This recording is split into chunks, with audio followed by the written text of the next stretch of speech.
How's it going, everybody? I'm Kyle from Fantasy Forge Studios, and we are back with Everlast. What are we at? Session 42? Man, we're plowing through this, and currently our adventure is taking place right now at Fulden Rock, and we are joined by all of our players tonight. And so before we dive into any recap or anything, let's go ahead and have our players introduce themselves, starting with Zill, as always.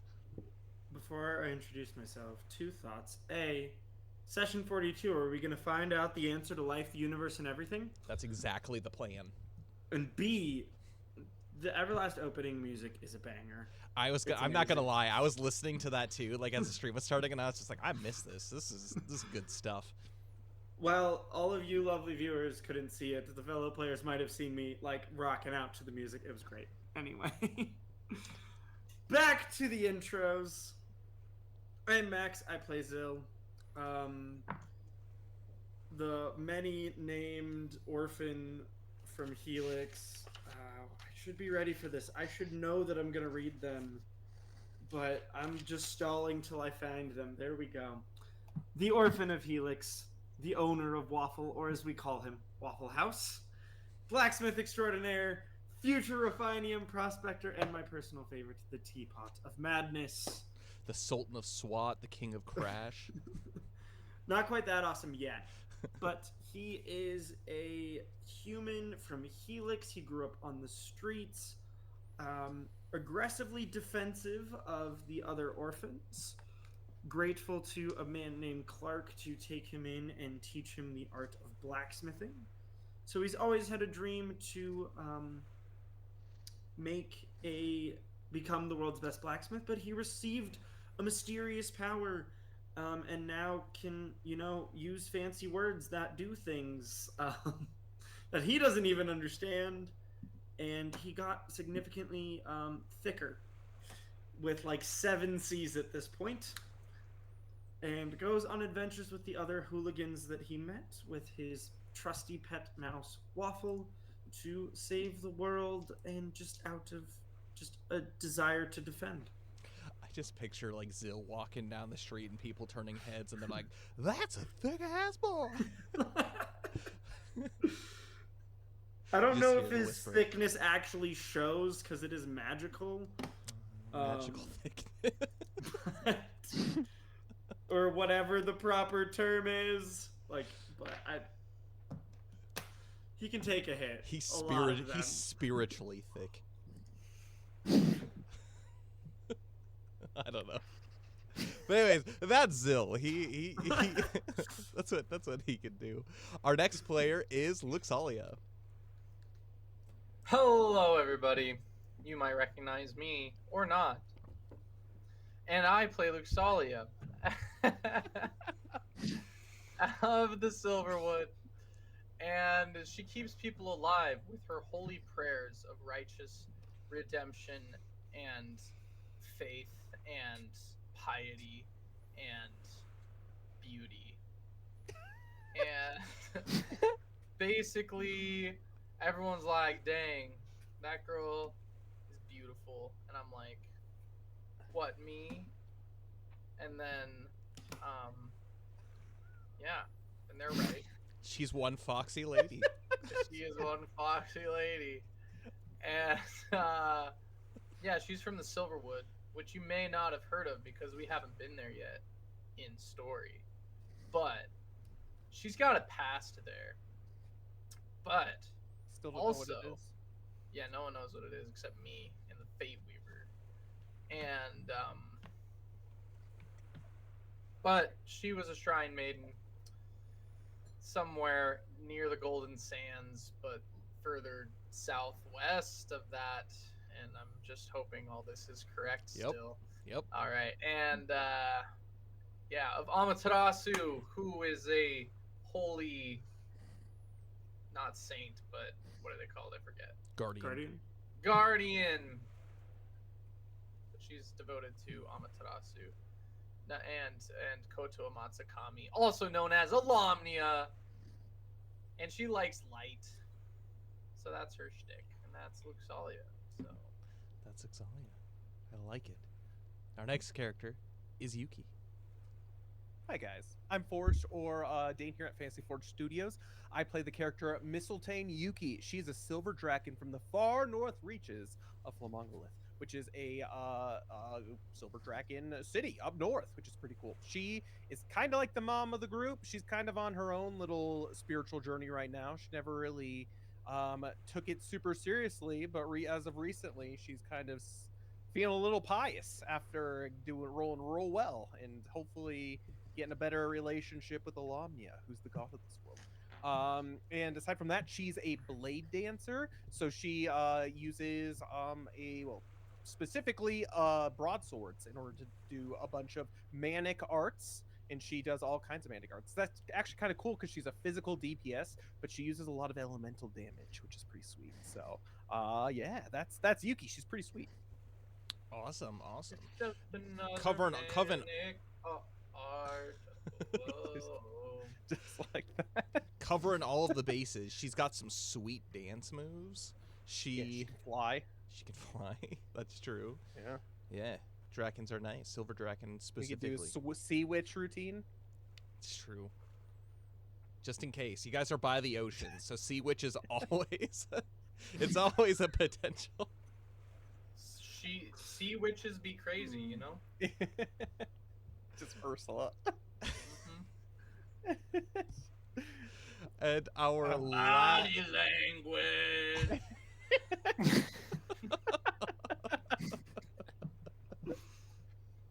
Yep. That's good. Don't underestimate body language. Oh, and one more thing. This is gonna be a pretty, I would say, terrifying session. There's definitely some tension going on. Belbin, Zill, and Thordain are just MIA. They're nowhere. It is Luxali and Yuki in the mist with the gorillas and whatever else lurks in there. So, what better way to bring you out of that than with our new scent from Fragrances of the Realm, Shiloh Harvest. It's our fall scent that just got released in August. It evokes a nice apple orchard. It's quite delicious. Still pick yours up. summer.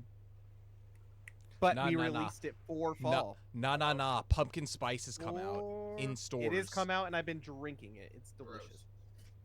But if you want to spice up your fall with the smell of delicious apple harvest, get Shiloh Harvest at Fragrances of the Realm, linked below. Sorry. Had to get that in. And the copyright. No, and then we have our last player here in person is Belbin. Yes, hi guys. I play Belbin. Fun fact about Belbin, since you brought up the Shiloh candles, I think Shiloh was his favorite town when we visited there back in the day. Caused a little bit of trouble, had a little bit of a love affair with a woman, broke into her house. That's right. But that's Belbin. Belbin is a DPS. He, just like Luxalia, is a Glyven of the Roku Horn, though. And I think last time you guys dubbed him the Gray Fox. Something. Not to be mixed up with a Silver Fox. But yes, he, I think right now is bound, gagged, and being beaten in the cave that he could not find last session in the Foggy Bay. But that is kind of what he deserves for all of the sins of his life. So It'll eventually catch up to you. I know we don't believe in karma, but kind of feels like that. It says purgatorial suffering pre-death. Yeah.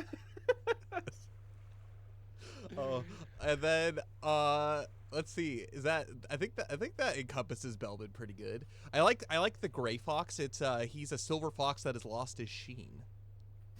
Yeah. How Luxalia is beautiful, he is the opposite of everything Luxalia describes herself as. So He's dull. No, he's if definitely you the furthest thing average from us out- dull. if you average us out, you get a normal Glyven probably. It's True. It's true.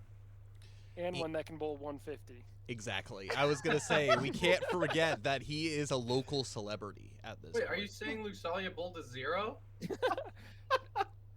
Has she ever bowled? Fair point. No Fair score. point. Maybe her past life was a pro bowler as well. No, Bum, I bum, can bum. confidently say that. It's not the case. Wait. Pro bowler as in really good at bowling or football player? Yeah, I was a Pro Pro Bowl. Bowl. Pro bowler. No big deal. Linebacker. Looks all That's her secret pass. You wouldn't guess it, but she was thick. with 5 8 C's. Yeah, 8 C's. It depends on how many tails she has. That's how thick she's thick she is. Exactly. Now she's just spiritually thick like Zill. Yeah. That's good. And then our last character. Eclaas, spiritually thick. Except for Belvin. Okay, Dane, are you writing this down for merch? Spiritually. Eclaas, We can have someone clip it. Someone clip that, I guess. Or I'll go back and do it later, I guess. Our last character is Thordane. We're going to do the same shtick and have everybody mention one thing about him. We're going to start with Belbin and make all the way to Zill. And then if anything is missed, I'll add. One thing about Thordane. There was one point where I think Belbin's favorite person in the character was Thordane, just because everyone else in the party hated Belbin. So, Thordane might be on best terms on Belbin's list. No, I said that wrong. Thordane. Did I say Thordane or Belbin? Thordane. You're good. Thordane. Okay. Yeah. Cool.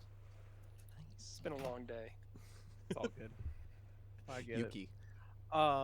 Yeah, Thordane is a man of science who's also recently a philanthropist. So he may be poor soon, or he may be with Belbin being hung and beat in the back room somewhere.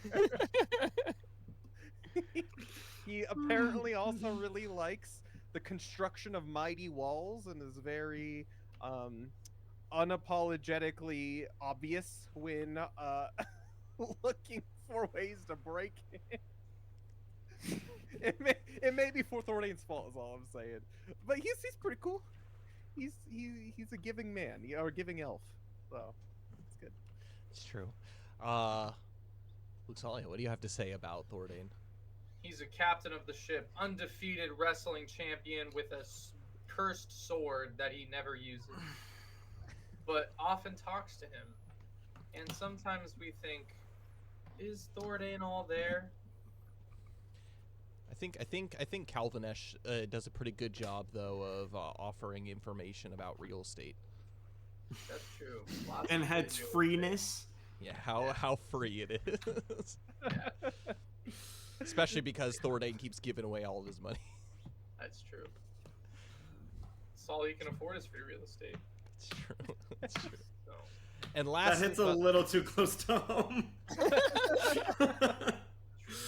Oh, Thordane is not an orphan. He is a wanderer by choice. oh man. All right, Alright, and then Zill. lastly, Zill. Anything about Thordane? Well, I was gonna say the wrestling thing, so I'm Sorry. definitely not scrambling. But as mentioned, he is very philanthropist. As mentioned, he also has a cursed sword that talks to him. Yep. Nice Well, recap. he's giving away the sword's money, Yeah. so he's giving away cursed money that belonged to a cursed sword. Are we gonna have like a side quest of recovering all that at some point? Does he need to prepare for potential wrath of angry spirits? I don't know if that's a fact or just a potential look into the future of poor Thordane. Adventure 3, Eclaas Eeas, The Curse of the Black Pearl.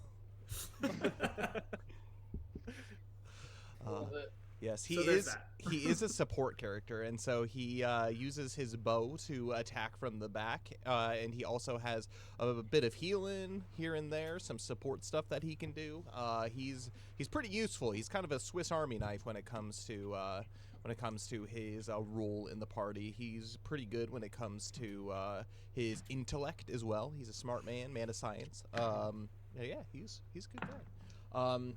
But I am A Kyle. man of few words recently. He is a man of He's few become words. A man of few words. He's quite observant. He watches. Contemplative. Yes, yes. He watches from the distance. But yeah, exactly. And so I am Kyle. I am the Fate Weaver, but also the creator of this game. And before we dive right in, that was a kind of a long-winded opening, as all of them are, but that's okay. You get to know who each and one of us are. But yes, I am the creator of this game. And just FYI, the game will be eventually released on Kickstarter. But in the meantime, it is a Fantasy Forge Studios and Kyle LaFonte creation. So all rights, intellectual property, video, images, audio, graphics, story, gameplay, all that kind of stuff. Yeah, that's the property of us. Don't take it, don't claim it as yours, don't sell it, but feel free to use it for your own fun homebrew worlds and D&D campaigns if you're using it. But enough of that shenanigans. Let's go ahead and jump right into a bit of recap. And so, the adventure thus far has brought Eclaas Eeas, this group of adventurers, to Folden Rock, where they are seeking out the owner of the Storm Key, Aldreg Monteblair, who has last been seen here. And it is quite a mystery, as he is either in hiding or he is not here. But in order to figure out exactly the answer to this question about where this man is, the group of Eclaas Eeas need to visit the Harrow Gates, a co-worker, for lack of a better term, of Aldreg Monteblair in the past, and it would be the person that would probably have the best information on where Aldreg Monteblair is at the current moment. However, they did find out from many people, rumor around town, that you don't find the Harrow Gates find you, and so they are trying to do what they can to make a name for themselves in this town. Belbin's already done part of that by bowling a 300, but also they are in search for Rollo Beaumont, a old ex-pirate who what the Adventurers Guild believes is the cause of a lot of the crime that has been happening in Lowtown as of late. And so they have been investigating whether it's the Cinder Street markets, going up, praying at the and finding out information about themselves and removing some of their own sins. But they have been going throughout the town trying to figure out what's going on with the underground societies of thievery and rogues and whatnot. But they are currently trying to track down a meeting at Foggy Bay. And the last that we found out, the only two characters we know exactly what is happening with is Yuki and Luxalia, as they have descended below the fog barrier into Foggy Bay, climbing down the rope. And as mentioned previously, as they pass beneath the canopy, they hear voices kind of echoing below. Almost it's echoey, but also like kind of muted, as if they need to draw closer to see that. Zill was not behind them, as Zill was joining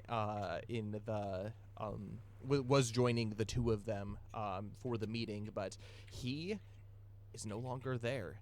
And they have seen neither hide nor hair of Belbin or Thordane in the process. And so currently at the moment, it's Luxalia and Yuki that are investigating the Foggy Bay endeavors. But before we do any of that, does anyone have any questions? No, I think we're ready to get abducted. How come Belbin hasn't gotten the attention of the Harrow Gates after the 300 night? It's only been a day. Maybe they're seeking Belbin out, but he's been kidnapped or something. Maybe he's been kidnapped by the Harrow Gates and being abused in their dungeon. Bull for me, bull for me. I need to see you repeat this. Not my bowling hand. So, quick question, just as a review. So, we're coming down here so that we can find Rickett, who's having a meeting with the people who do the business for the Soot and Ash Candle Shop, right? You're unsure specifically what it is about. What you had discovered previous, or at least what Zill overheard, was that Rickett was having a conversation with Agnes Vavasar, and talking about a delivery that is being made. Other than that, you don't know much more. All right. But it is 6 p.m., so the sun still is in the sky, but beneath the canopy of the fog, you are nigh unseeable. but it is still daytime technically. There we go. And with that being the case, we're gonna go ahead and start with Luxalia and Yuki. I'm gonna have the two of you make wisdom skill checks for me. It's really good. That's a dirty 16 off the bat for Yuki. Wisdom, you said. Wisdom. I'm wise, I think. 14. 14. As the two of you brace yourselves for the unknown of what is down here, you are able to, as you climb down this ladder, both land your feet safely on what seems to be a sandy beach. The sand itself is rocky, and you can tell that very, very close you are near the water's edge. This seems to be, if not a man-made beach, as it were, it seems to be quite small and largely abandoned. But you did hear, as you were climbing down, a few voices speaking. However, with your craning your ears to listen to what is being said, you can hear two voices. One of them, which is the sound of a kind of almost like a trembling man, and the other one seems to be a female voice. And as you hear the female voice, she speaks to this man and says, "You require my assistances." And you hear the man say, "Yes, that remains to be seen. Do you have the goods?" And she says, in response, "Of course I have the goods. But do you have a sacrifice prepared?" And he says, "I think so. I was just informed today that we have a couple individuals, willing individuals." And she says, "Good. Good. They must be willing. Otherwise this will not work." Can Yuki make some sort of, like, I don't know, knowledge check about, aside from just the Church of Alomnia, are sacrifices very common for whatever on this island? I would say, yeah, make a wisdom skill check for me about that. Hey, same roll. 16. Okay. Dirty 16. Yeah, there are many cultures that do sacrifice. The Alomnic faith doesn't do human sacrifice or people sacrifice, as it were. But there are many cults that have popped up through the generations that have been known to sacrifice. Actually, one of the faiths that you do know that is part of actually kind of a great trouble on most Draken history is the dragon cults, and they very much had sacrifice as like a central piece to what they were, and the giving up of children specifically to the great dragons. But as far as anything, this could be something from cult activity or even some other religion that you have no idea what's part of. But it is curious. This is a business dealing, but the fact that they're talking about sacrifice is also interesting as well. Yuki whispers to Luxalia, "I think she's talking about human sacrifices. I don't like the sound of that." I don't either. Shall we creep closer? I can't see anything in this. Yeah, the two of you can't see further than about 6 feet in front of you. It's very dense. More intel. Yes. Belden. I know.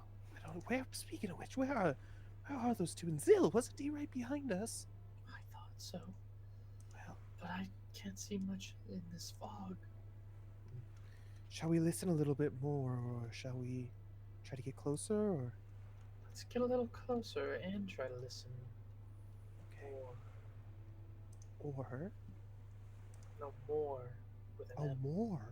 I thought Listen, something more. exciting was about to happen. Or we just attack them. But no. Why were we here again? So we're listening for. In-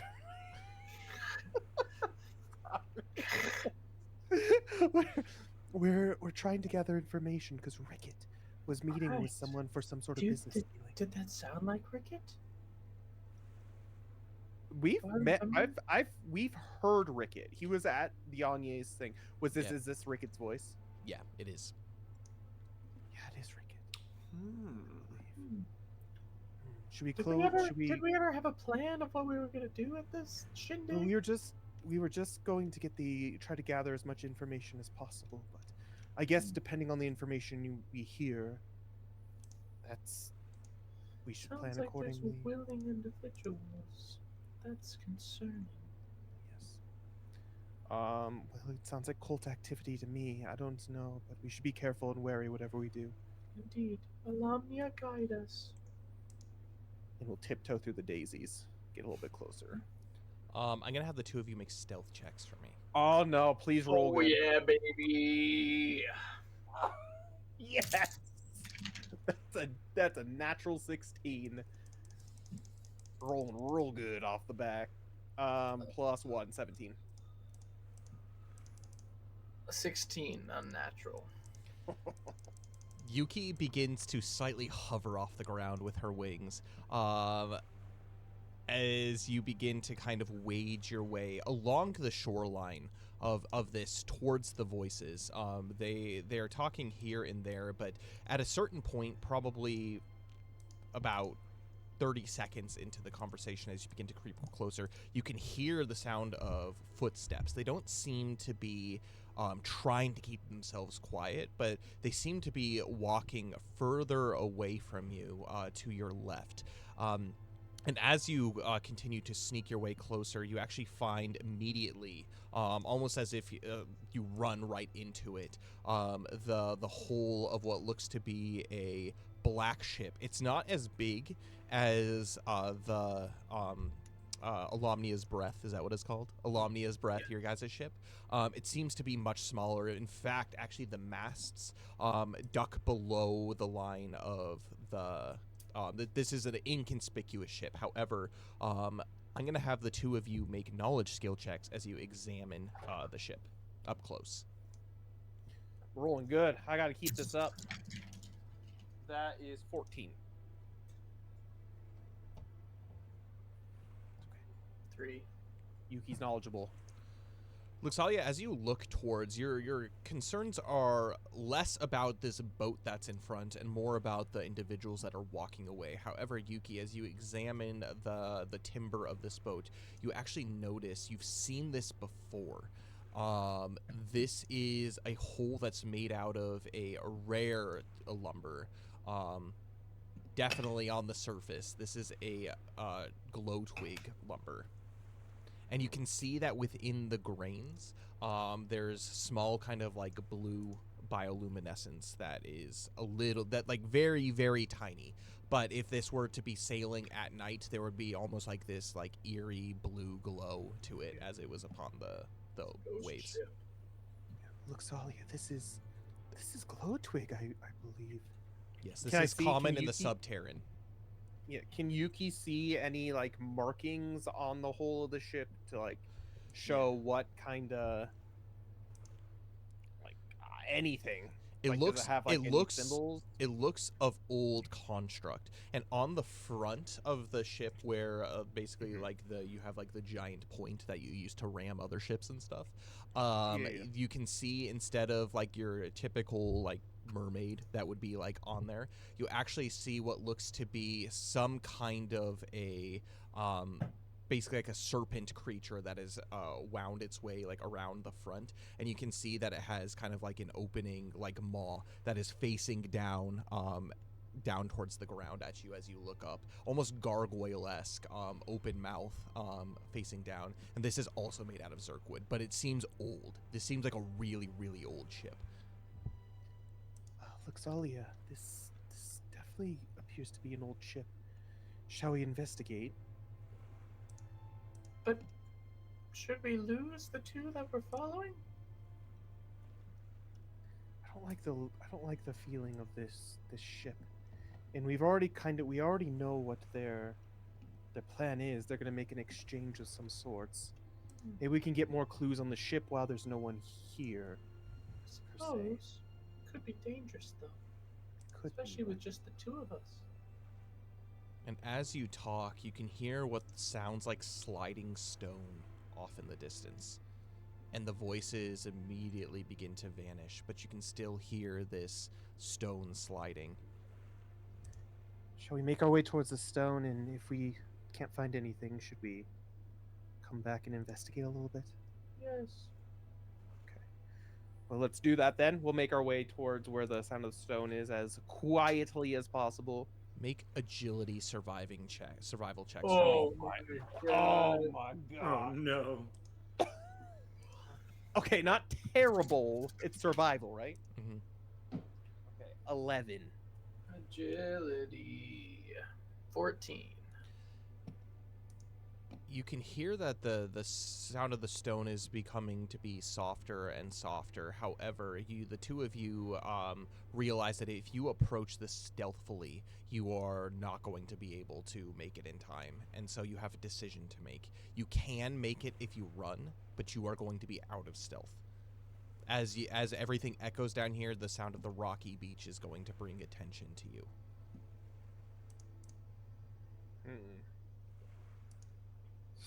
I think stealth is still the best course of action, unfortunately, but... Look, Folly, what do you think? I mean, I don't think we should lose those two, however. Yes, I agree. Stealth is the best course of action. I feel like at this point, finding out who these people are who are doing the dealings, we know that there's dealings going on, but finding out who these people are that actually the dealings are happening may be our best course of action. Yes. Yes, let's check out the ship, I suppose. Right. Yeah, Yuki looks Ollie up underneath the arms and uses her fly action, just flies them. Okay. Up to the As top of the as ship. you fly up onto the bow of the ship, you can see that it seems largely abandoned, which is odd considering the fact that a vessel like this would probably take a minimum of 8 people in order to man. And as you make your way up onto the ship, we're going to go ahead and jump back over to Zill. Oh no. Oh. Zill, as you begin following Yuki and Luxalia, something catches your eye out of the corner. So if you remember, I'm going to go ahead and grab your token here. If you remember, you were... I need to make you guys new tokens, actually. But if you guys remember... How dare you were passing through here, and Yuki and Luxalia made their way on a ropeway down here. However, before you do so, the clinking of your armor seems to have garnered the attention of somebody to your right. You can see out of the basically the confines of Lowtown, you see a curious-looking individual skulking in the darkness and watching you. You look at them, and they make no attempt to run or even duck out of sight. I approach them. You approach, they don't move. They are largely hidden, so they, like the regular passersby, would probably not notice them unless they were actively looking. However, as you do approach, you look back to your left, and Luxalia and Yuki are both gone. You look back to this individual, and it is a young boy who is with a hood drawn over his face. This person looks familiar to you. You've had a couple dealings with him in the past.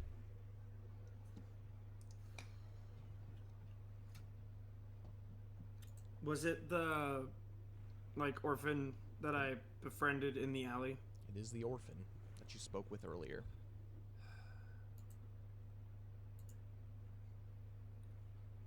Did he ever tell me his name? Did I write it down? He did not tell you a name. Okay.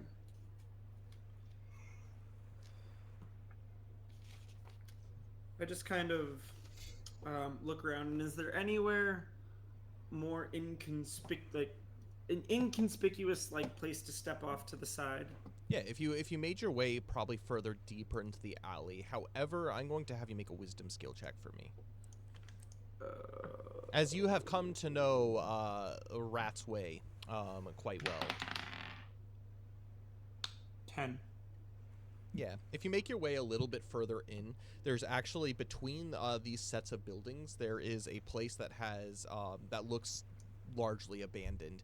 There are boarded up windows, and they seem relatively abandoned, and you can see that people have placed garbage and stuff in the alleys as well. And so as you make your way towards that area, a bunch of rats begin to scatter in all directions. But he walks in front of you as he turns away from you, and he immediately stops. And he turns back and he gazes up at you, and you can see like a little bit of some kind of messed up scarred skin of a chin, but his cloak covers down below his nose. And he says, I hope your friends know what they're doing. What do you mean? You have come here relatively unannounced, and you have been sticking your nose in the business of Agnes Vavasar. I hope you know what you are doing. Well, this isn't our first run-in with difficulty. Oh, so you say. This probably isn't even our biggest, if I'm being honest. He nods, and he says, I thought my hint was enough for you.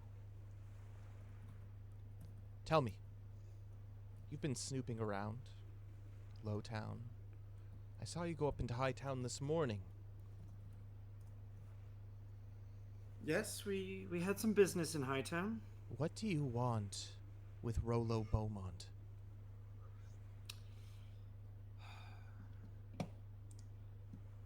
We need a meeting with the Monteblairs. And from everything we've heard, the Beaumonts can get us that.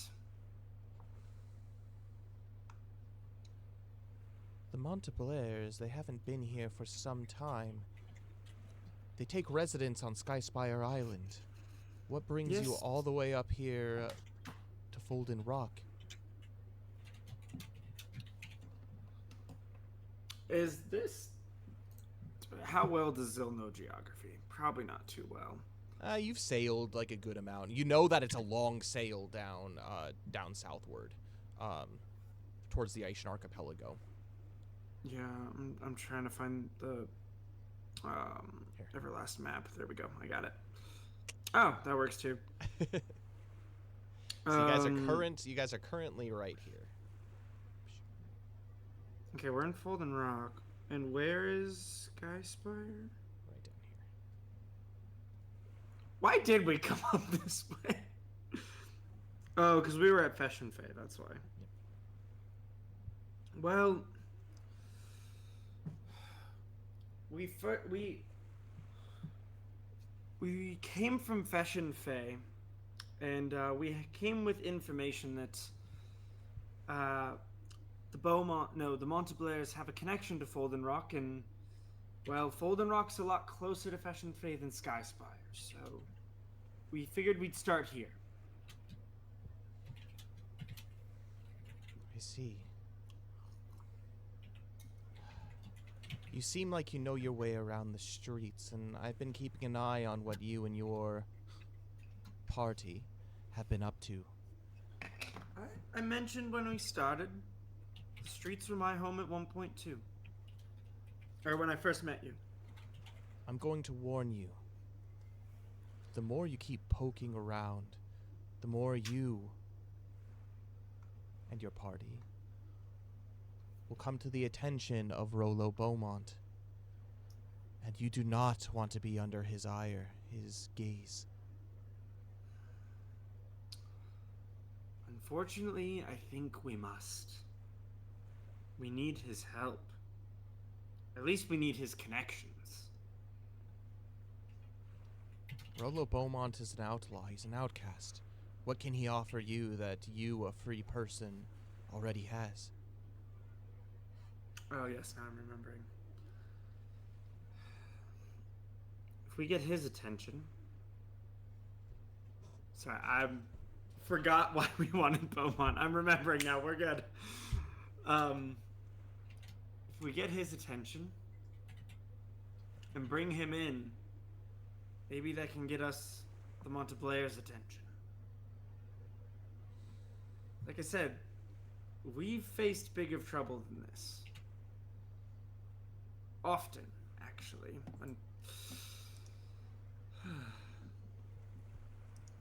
He doesn't scare me. He doesn't scare us. Honestly, he should be scared of us. I want you to know. Rollo Beaumont is not the man that he used to be. Yes, he was a pirate, but he has taken many of us in, myself included. He has provided us safety in a home. I think you would be familiar with such things. Yes and no. Where I come from, I filled his shoes for those in need. While still being in need myself, but I did my best to care for them, and I had my spree of unfortunate choices, but eventually I learned that I could care for them. I could care for myself without those questionable dealings. Actually, the kids I was in charge of, they're all members of the Guard now. They have what they need provided. It's not a glamorous life, but they're taken care of. Better than I ever could from the questionable position I started in. There's another way. He There's a tilts better his way. head as he looks to you, and as he does so, the light shines more on his face, and you can see that he, even all the way up until his eyes, you can see that they're a red bloodshot, and you can see that he looks with a little bit of understanding, but he immediately tilts his head downwards again, and he says, "You search for a man who's had a checkered past, but I want you to know something. How do you know he hasn't turned a leaf? How do you know that he is responsible for the crimes that have been going on here in Lowtown?" Right now we don't. So what information do you have to go on?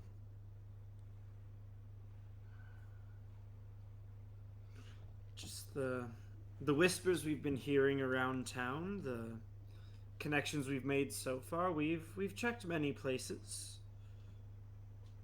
but Not the right places, clearly. what do you mean? He sighs. I thought you would be smarter than this. I gave you all the information that you've needed. All you have to do is smell. Soot and ash. That is where you will find Rollo Beaumont. Yes, we went to the Soot and Ash. Did you? I haven't seen you enter those doors. I've seen one of your companions sneak in the windows and come down but mere moments later. Yes, that did happen.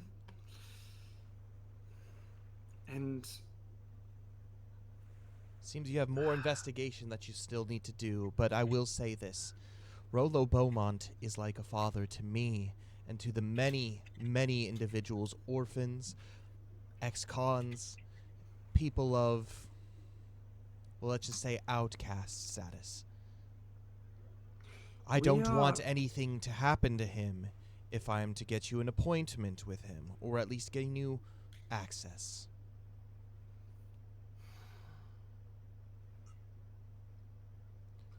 He is not I a don't know- murderer anymore. He's not the lech that he used to be, or people make him out to be. His name is whispered in this town. I can't speak for all my friends. I don't know how they will respond, but where's my notes? Hold, please.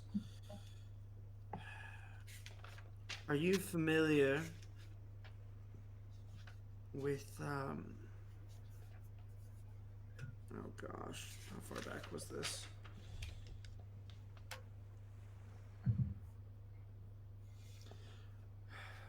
Have you ever heard the name Duluth? Can't say that I'm familiar. He was a bandit, a very notable one on Aishan Island. That we had a run-in who was under the employ of some guy named Amos. And we had a run-in with him, we had a scuffle with him that got a little ugly, but ultimately, between him and his friends, Maddox, Salic, and Kravolt, we found them a new path. And the powers of Decay Town accepted them and worked with us to give them a second chance. So this is... the friends I am with, some of them at least, appreciate new leaves and second chances. Sometimes we have to do what we have to do. Sometimes things can get ugly. But I do know we've helped people like him before. What makes And you I think also- that Rollo Beaumont needs helping? I don't know. But also, when we first met Duluth,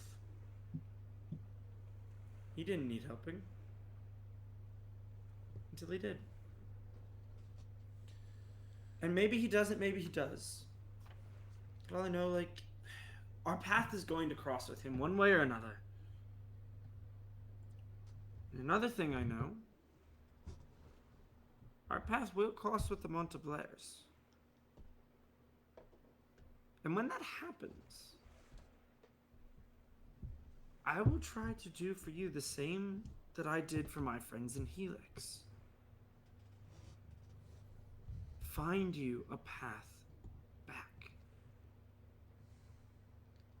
Find you a safe and honorable way forward. And that's the key word. How could someone like me ever be honorable again after the things that I have done? Well, ultimately that's up to you. I can't make you reclaim, take up honor in that path. But I do know I did. I was you. I did what I had to survive, to provide for my friends, those I was in care of. I was given an extraordinary power. And when I first got it, I used it to leverage those who could give us what we wanted. But eventually, that came back and hurt those I was trying to help. That's a story for another time. But when I took a step back and was given an opportunity to use that same power to help to save my city that abandoned me. I helped save it. Since then, I have been in the court of kings, of queens. I've gotten their help for those I cared for, those who were outcast and forgotten, that were overlooked by them. All because I tried without honor, and then I chose it. I don't want to be in the courts of kings and queens. I just want a normal life. As he pulls back his hood, you can see he is completely scarred. No matter what you do, no matter what you say, I will never be accepted into a society. Doesn't matter whether it's Fulden Rock or what deeds that I do. People will just look at me and see a monster. Yes, I don't. this is the payment for my sins. You don't. But many, many more will. They don't have to. Can this power of yours change the thoughts of people, change the hatred, the fear that people see when they look at my face? No. No. That's right. No, it cannot. No matter what I do, even if you were to offer me some kind of job somewhere, no one is going to want to look at me. No one is going to ever trust me with this face. I know some who would. As I had mentioned, I want normalcy. I don't want glory. How do you feel about ships? Is that normal enough for you? They're fine. I can offer you a job right now on our ship. Doing what? I've never been trained. I'm no deckhand. We can find a place for you. We can train you. You look like a capable young man who can... Yeah, maybe you don't know anything about a ship right now. Neither did I. And I help around the ship. I learned. Our captain never captained before, but he's got us through many difficult times. Some of the biggest terrors of the sea we have faced and narrowly survived, but we survived.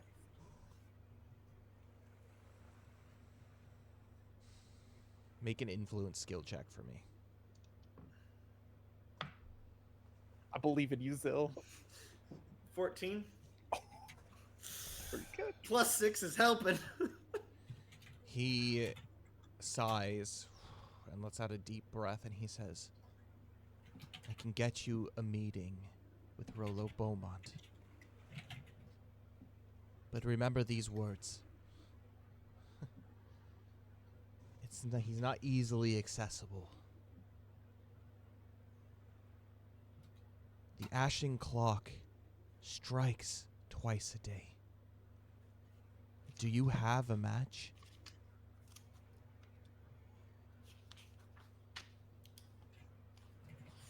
Page man. The ashen clock strikes twice a day. Do you have a match? Thank you. Thank you. And I pull out some parchment of some kind. Do I have paper? I don't know. Probably not, but... oh, I do. I do have parchment. Would you look at that? And I just scrawl some things on it in my horrible, horrible handwriting.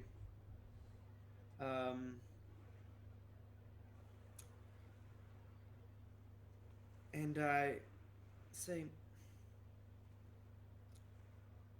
if you ever decide you want to try a new path, I don't know how long we'll be here, but in the next couple days, come to the docks. Find the ship Alomnia's Breath. That's our ship. Balthazar's our first mate. But ask for Barnacle Bill. We have a lively crew. But Barnacle Bill will be your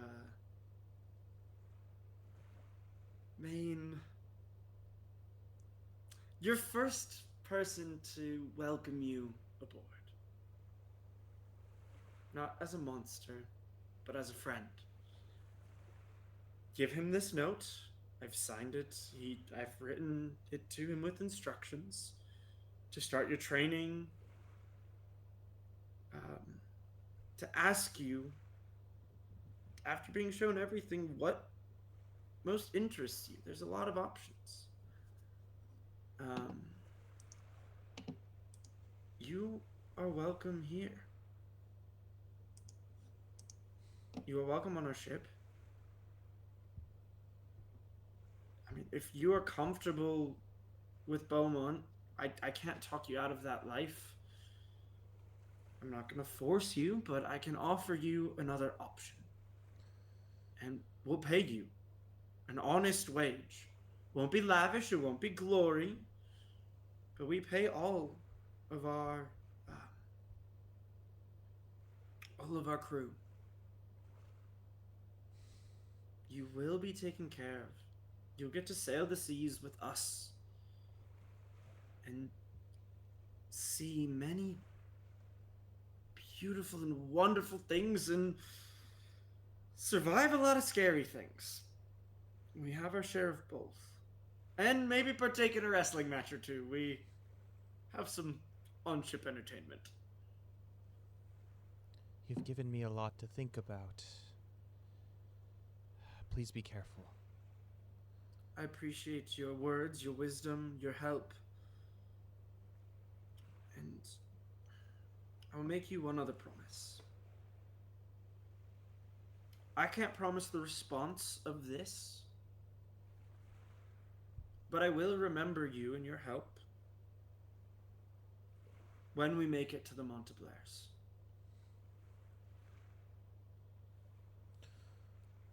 All I ask is that you offer Rollo Beaumont the same kindness you've offered me in return. I will do my best.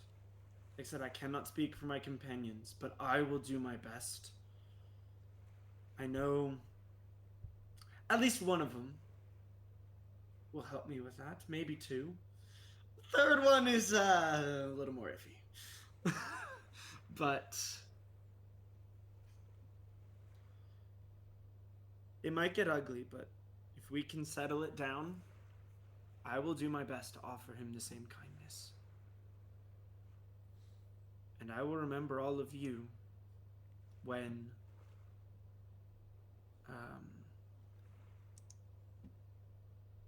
we get to the Monteblares. And I will send him. I will ask them to take care of you in some way. I don't know what that means. I don't know what that will look like. But I'll make the same request I made of who was the king of Helix? I've got it written down somewhere. Or the captain of the guard in Helix, who took in my family.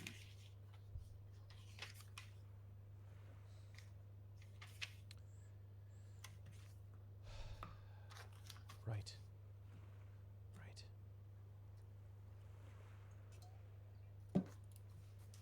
Make your way to Sutton Ash.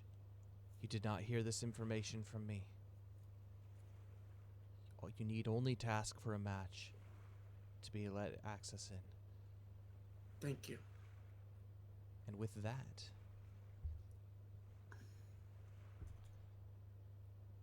we turn to Belbin. Your eyes flicker for a moment as you wake up, and directly beside you are Thordane. You're sitting down at a table, And there are a number of people that are surrounding this table, all around you. And you are in the middle of a great feast. The people that are Literally the here middle. are dressed in all manner of attire, from people from all basically cultures across the world. But the one thing that is in common is they are all wearing very, very elegant and fancy clothes. You look down at yourself and you're wearing a ruffled shirt, puffy sleeves. Your hair, your tail has been combed. You look to Thordane and he's dressed in similar attire, more elvish in make. And you hear a voice from down at the far end of the table. You hear a ding, ding, ding, ding. And everybody stops to listen, and he says, "Welcome, all of my distinguished guests. It seems you are all with us." As he looks directly at you, Belbin, and Thordane. "This is a joyous day, a joyous occasion. And I can see many of you have traveled far to be here. Now, sit back, relax, enjoy the party. We all deserve it." And he raises his glass and everyone cheers. And immediately a string quartet starts playing fancy waltz music. As you look around, I'm going to have you make a focus skill check for me, Belden. Okay. And actually for Thordane, too. Am I restrained in any You are way? not restrained in any way. Okay, so I was literally just like unconscious. You were and now I'm unconscious, coming and now you've come to, and you're in completely different clothes, and you're sitting at a banquet table. back. Great. That's a 7 for Thordane. It's a 9 for Belbin. As the two of you look to each other a little bit confused, you look about you, and you see that you're in this very, very elegant manner, it looks like. There are no lights coming through any of the windows. In fact, there are no windows. But you can see that there is like a big dance floor, and you can see a number of people dancing all out of the dance floor. And the one thing that you have noticed is everybody is wearing masks as well. This looks to be some kind of a masquerade. This is just the scene from Van Helsing. Go to the masquerade. Do we remember how we got here at all? What's the last thing Thordane remembers? The last thing that the two of you remember, I'm going to have you make focus skill checks for me.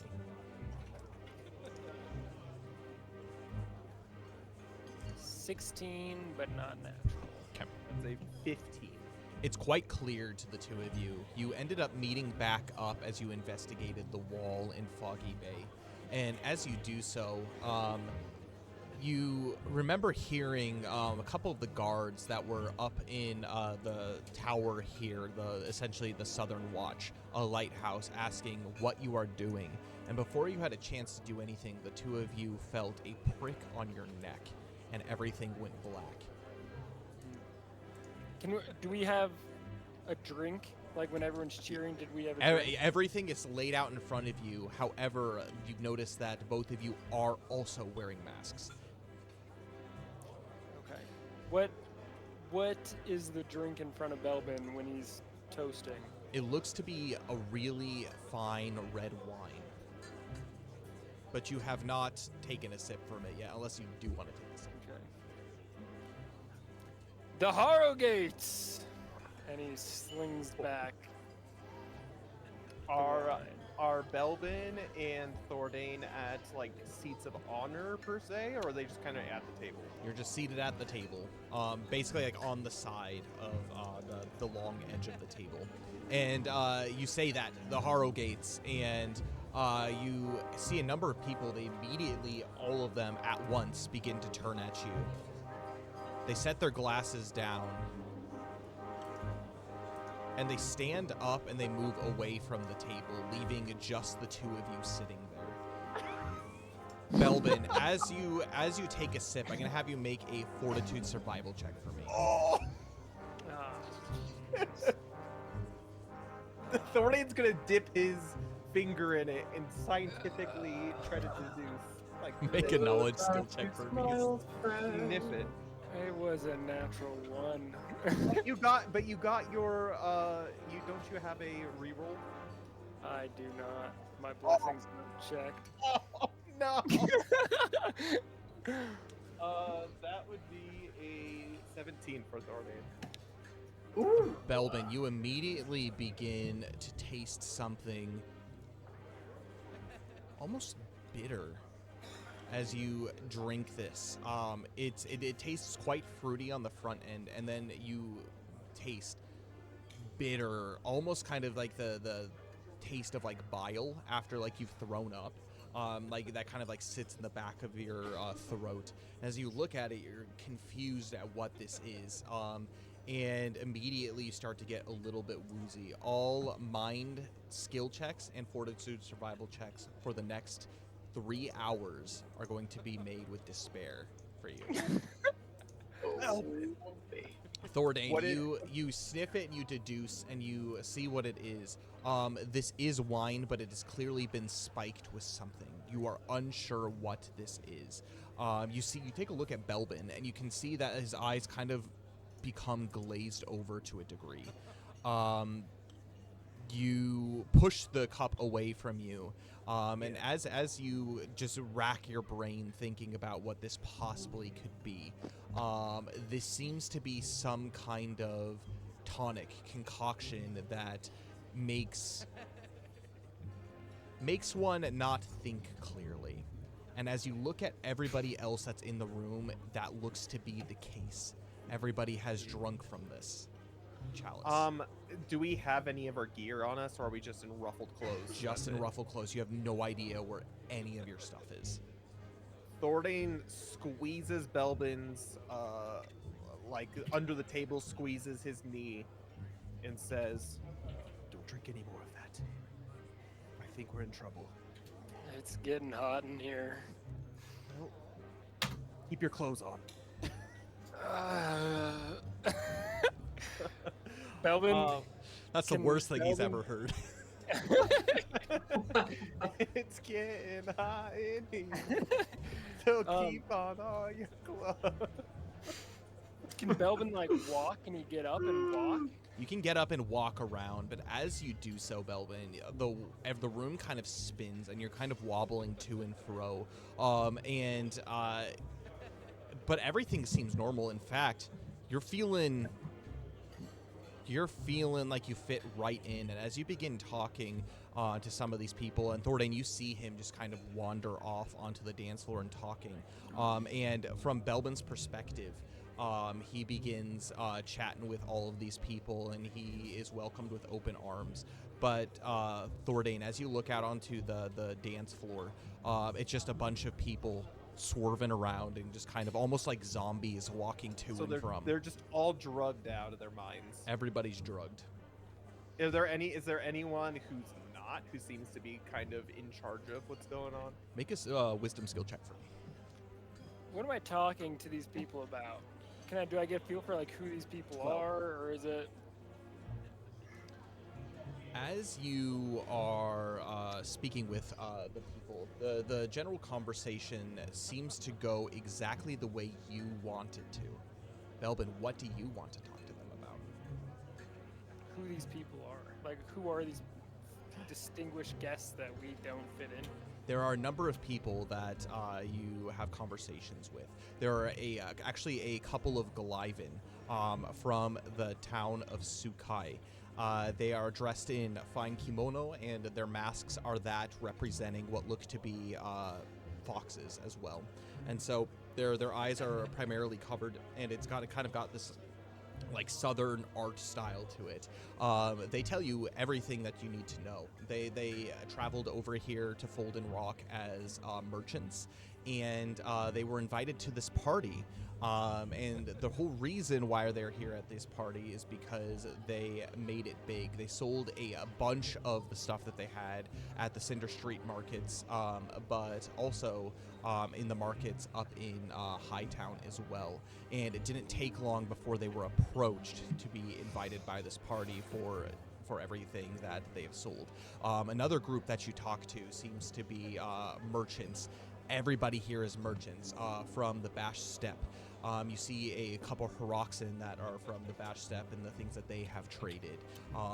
Everybody seems to have gotten the attention of someone and have received,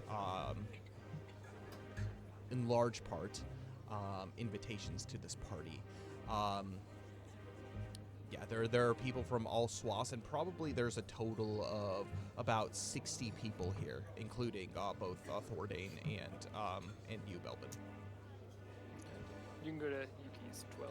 Yuki, Thordane, as you look out amongst the group, you can see that everybody is under the same state except for what looks to be one person. It's somebody who is sitting kind of like at a front, almost kind of on like a high seat, not quite a throne, but like a high seat. As he's sitting there, he has his mask on too. It's like a black, just like a completely black face mask. As he's sitting there, just enjoying the music, as everyone's just kind of like wandering around. The musicians seem to be kind of lackadaisical in their playing, but it sounds quite beautiful as they are strumming along, almost as if they are being puppeted by something.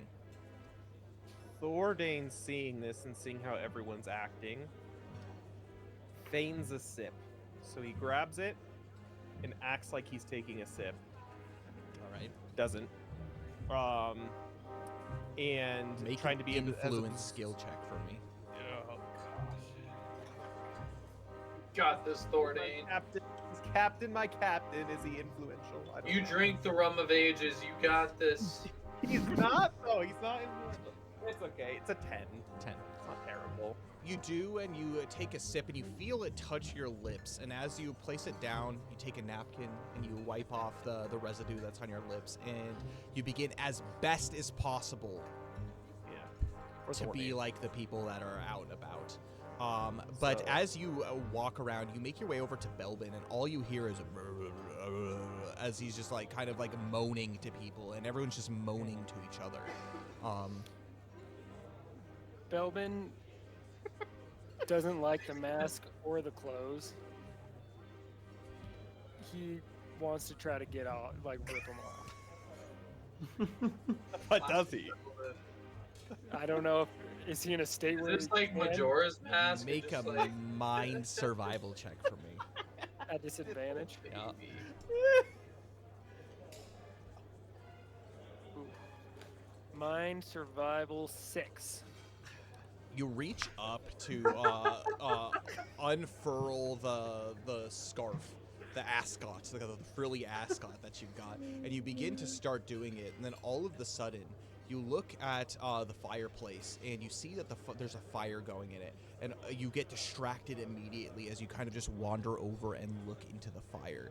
As you look into it, you are actually brought back to a moment in your past. It's a nice rainy evening, and you're on basically the rooftops of this town, a town that you remember like the back of your hand, the town of Rogue. And you can see that off in the distance there is a caravan that has been set ablaze, and you can see the smoke rising in the distance. And as you see all kinds of people screaming, you're brought back to the thoughts of your emotions at the time, and you are immediately overcome with deep depression. As you look down at your hands, you can see that they're trembling a little bit, and you hold them to your face, and as you try to pull the mask off, but you are unable to do so. Oh, what? You just got Majora's Mask. Yeah, Thordane's keeping an eye on Belbin, just to make sure he doesn't wander off anywhere. You see him wander over by the fire as he's just looking, and you see that he's just looking at his hands. He's not even attempting to pull the mask off. Yeah. Sick. Thordain's gonna keep an eye on Belvin, make sure he doesn't run off anywhere, but he's gonna like kind of mumble his way and make his way through the crowd. He's gonna get as close as he can to the guy who's sitting on top of like the high chair with the black mask, and see if he can actually like hear intelligible anything coming from him. You hear him humming along like, huh, huh, huh, huh, huh, huh. As you approach closer and closer, you can see that out of the corner of his eye, he seems to like kind of keep an eye on you. But you're doing the darndest that you can to still kind of like fit in and wobble around.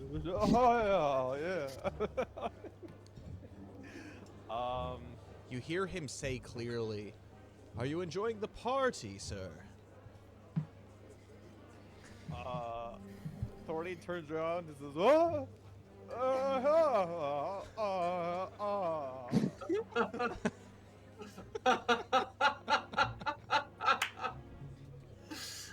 Yeah. And he says, I am too. Here. And he grabs another chalice from his, and he hands it over. He says, drink up. There's plenty to have. Plenty to go around. Thorny takes it and goes like, ah, and passes out. He just falls back, spilling the cup everywhere, and then he kind of comes to, and he gets up and walks away. Influence skill check for me. Okay. Influence. Oh, God. Why has he got such bad influence?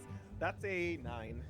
Some time passes as you wander off into the crowd, and there's really nothing to be gained from this. But as you look around this room, it seems to be really 2 rooms. There's like a higher area where you were sitting, and there's basically a long table big enough for about the 60-ish people to be seated at. And then there's this like main ballroom with a fire going. There doesn't seem to be any guards of any kind, and you don't see any doors. Okay. Well, as this is all happening, Thordain's trying to, while he's looking around again, still trying to keep an eye on Thordain and keep an eye on the guy up top, seeing if he's changing his demeanor or anything. He's looking to see if there are any servants or anything that, like there's any movement coming to and fro from anywhere, even though he doesn't see doors. He's going to be looking to see if there's any activity of coming to and fro that isn't just the whatever this is. Make a focus skill check for me.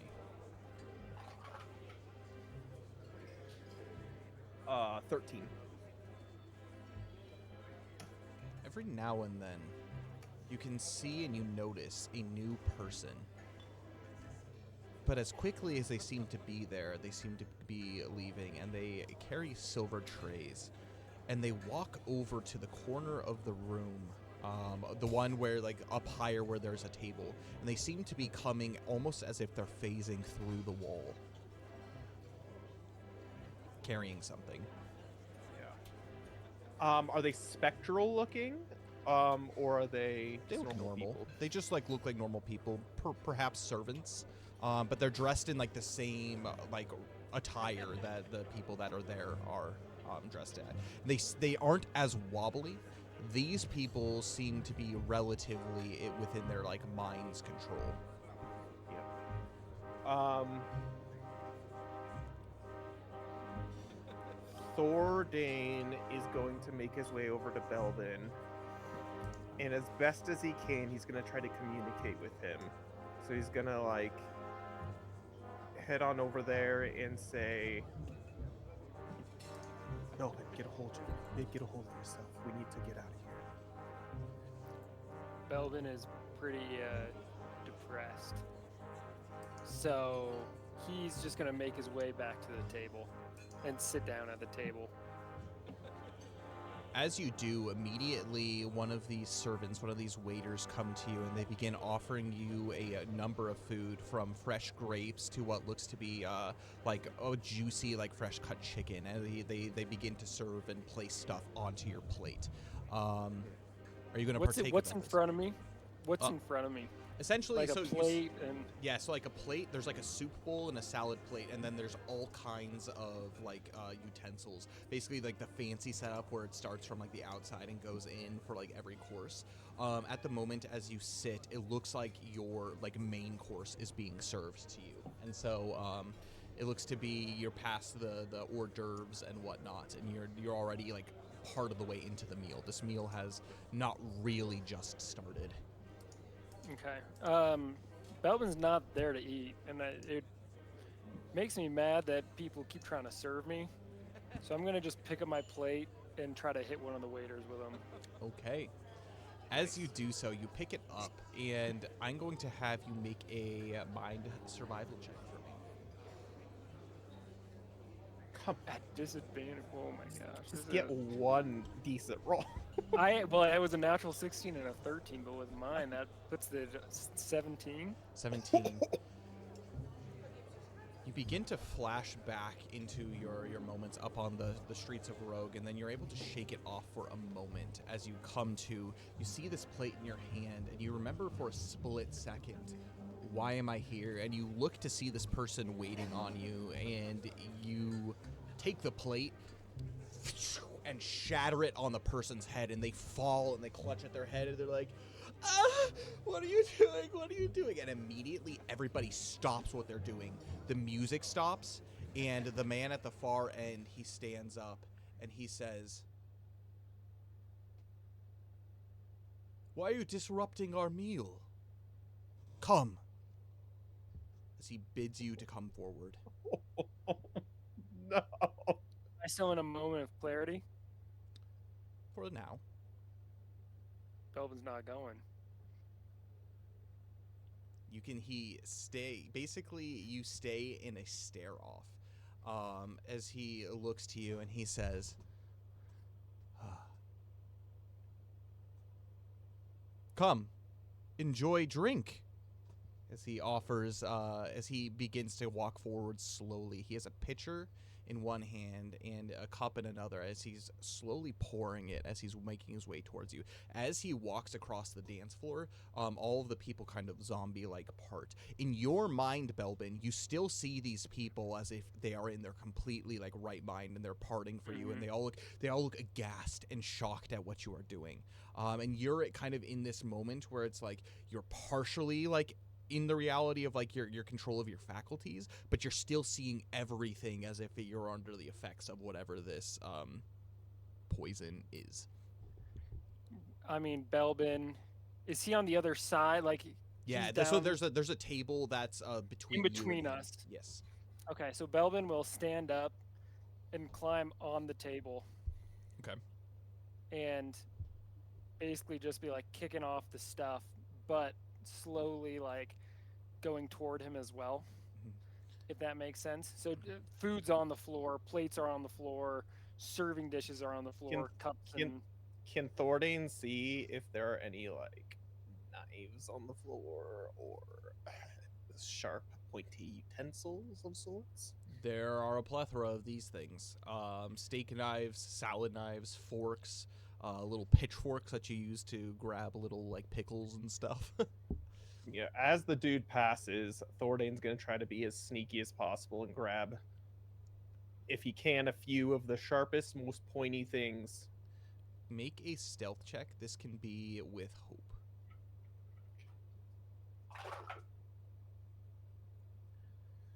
Thank God for the hope, because that would have been a natural one. Stealth, you said? Mm-hmm. Oh, that's Yuki. He's good at stealth. One of the few. That's an 18. And with that 18, you're able to grab a few of these steak knives, and you keep them in your hand. You put some in your pockets as you just watch this happening. The man who is approaching seems to be, in your eyes, Thordane, quite quite upset. You can see that he is shaking, and as he is pouring this cup, you can see that his hand is shaking, and the wine itself is starting to slosh out. In Belbin's mind, this is not the case. He looks calm. He looks as if he is completely in control of his faculties. And in Thordane, you see these people that are just kind of like zombieing like over to the sides and like back and forth, and it's a very odd scene. But the man eventually does make his way over to the table. Belbin, at this point, are you going to jump off the table to greet him at the stairs, or are you going to stay on the table and let him approach you? No, I'm jumping off the table to approach him. Okay, so the two of you meet. He's like, it's like 4 steps up into kind of this dining area. He's at the bottom, you're at the top. And as you confront each other, he says, Now, you're an honored guest here. Why are you causing such a disruption? Is he offering me the drink that he was pouring? It's still in his hand. He hasn't offered it yet. I'll like...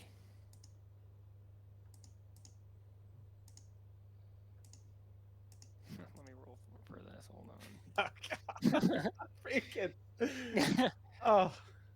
Belvin, I don't know how much of this would come out as something that's cohesive, but in his mind he's saying like, I don't want your drink. Mm-hmm. I don't want anything you have to offer me. Like, whatever he was seeing in the city of Rogue, he like just wants it to stop.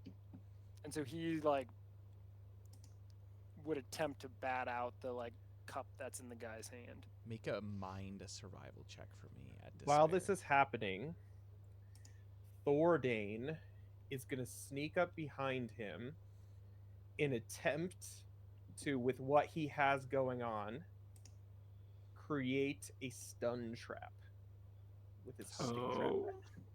Okay. It's rolled an 11.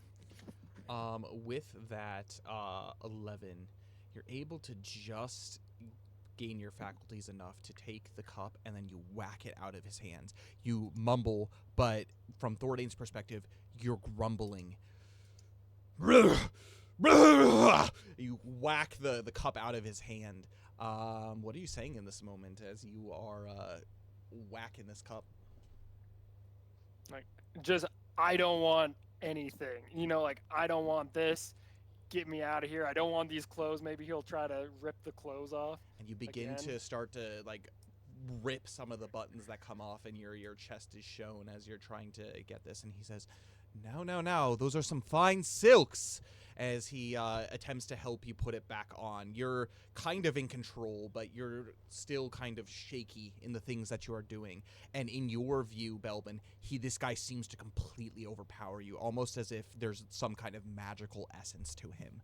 Thordane does not see this being the case. It's just someone who's just trying to help someone who's drunk.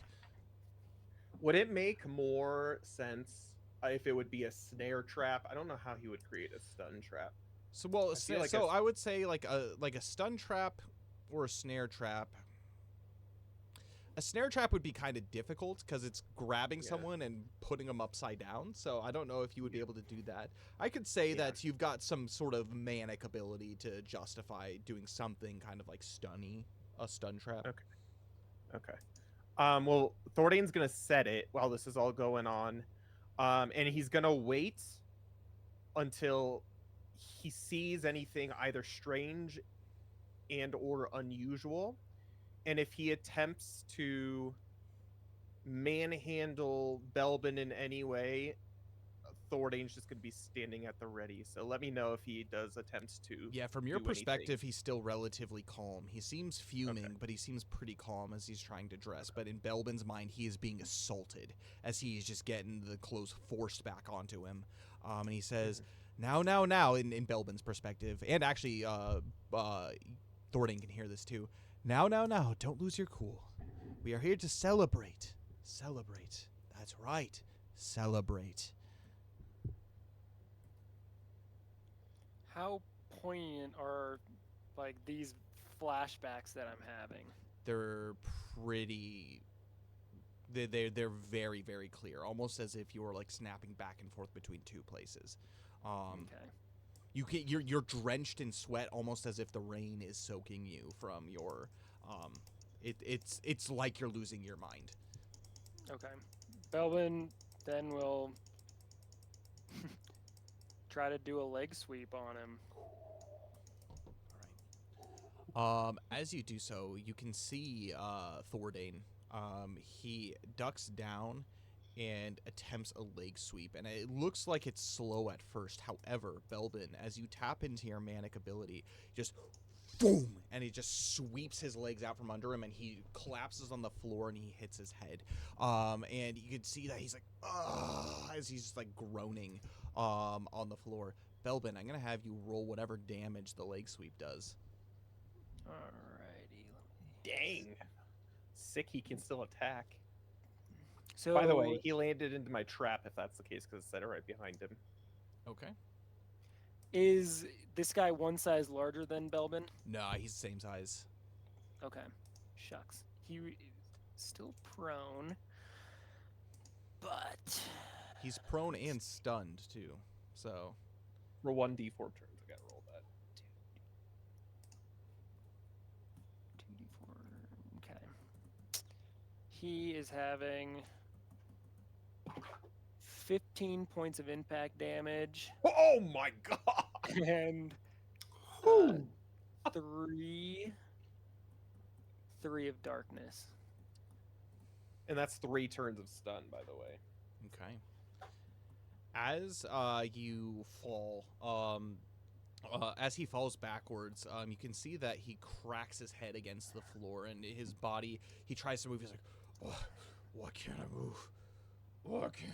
And for the the next 30 seconds, he's just completely stunned as he's on the ground. His mask falls off, and you can see these deep-set, dark eyes. He has this black hair that falls. Basically, it was all tied up, and it falls down upon his shoulders. And you can see that he was wearing a cloak made of raven's feathers. As it sprawls out on either side, you can see within his belt, there's a rod that is there too. But he's unable to do anything at the current. And as he stares you in the eyes, Belbin, you can see that there is just absolute hate and malice for you. And he begins to mutter something under his breath. Thordane stabs him in the shoulder with one of the knives to disrupt him. Not going for like any kill shots or anything. Okay. And then I'm assuming he sees all this as well. And seeing that he has some sort of magical something or other going on, he attempts to withdraw the rod from the side satchel of the guy. All right. I'm going to have you first go ahead and roll an attack. So this is going to be just with his dexterity. It's like a kitchen knife. But yeah. That is a 17 to hit. 17 will hit as you stab it into his shoulder. That's going to be 1d4 or minus 1 points of damage. I'll let this happen first. 2 points of damage. He cannot attempt to stop. He is currently stunned at the moment, so he's not going to try to. He can't even attempt to keep you from grabbing his rod. And so, Thornton, you grab his rod out. And Belbin, as you kind of like look and you see what's going on, Thordane moves in almost like a blur, kind of like how you see like in like the superhero movies, like the Flash moving. That's how you see Thordane, just like almost as if he's kind of like this spectral figure that has like come in and just started doing stuff. You can see blood starting to ooze out of the shoulder. You see that there's now a knife in his shoulder, and he no longer has this rod in his grasp. And but he looks at you and he's transfixed on you. I'm gonna have you make a faith survival check, Belbin. Alrighty. Come on, Belbin. Is this at disadvantage or no? No, this is normal. No, this is normal. Come on. 7. 7. Oh wait, sorry. Woo, sorry. That was with a D4, not a D16. I was Dude! Wow. Pretty good. Okay. Come on. Oh, jeez. Whew. Hopefully, it's still better than Still- 7. Still a 7. Oh, Thorday. You or look not into Thorday, his but- eyes and you're brought back in a different scene. However, you're on the floor of what looks to be a very elegant, kind of similar house. And you can see someone with his boot on his chest as he looks into you, same deep set eyes. You see that on one of his eyes he's wearing an eye patch, and he has basically like a cigarette that is hanging out of his mouth. And he looks down at you and he has a sword pointed to your chest. This is someone that you are quite familiar with, and he goes by the name of Baron Shalazar. But you are now prone in this moment, and so Thordane, as you see this Belbin, he falls down on his back, and he is reaching at something on his chest, almost as if to get it off, and his breathing starts to become heavy as he starts to panic. Belbin, you take 1 point of misery. Oh no. Thordane, seeing this all go on and whatnot, is going to see if he can, as he's grabbing the rod, is going to see if he can see any sort of identification sorts, whether it's a crest symbol. He's going to try to memorize it as best as he can. Mm-hmm. And in that moment, he's going to go over there and grab Belbin, put him on his shoulder, and make a bolt for the for that wall that the people are passing in and out of that he had noticed. For sure. And as you are examining all these things, there's a lot that's happening all at once, and so I'm going to have you make a wisdom skill check for me. This is going to be with despair, due to the rushed nature of this. Wisdom. Mm-hmm. 11. You can see what looks to be the a symbol that he has seen before. It is a like a visage of what looks to be a winged creature, particularly a beak. This is actually the symbol of the cult of Burbledao. Oh.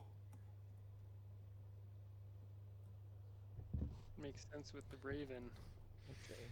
cloak.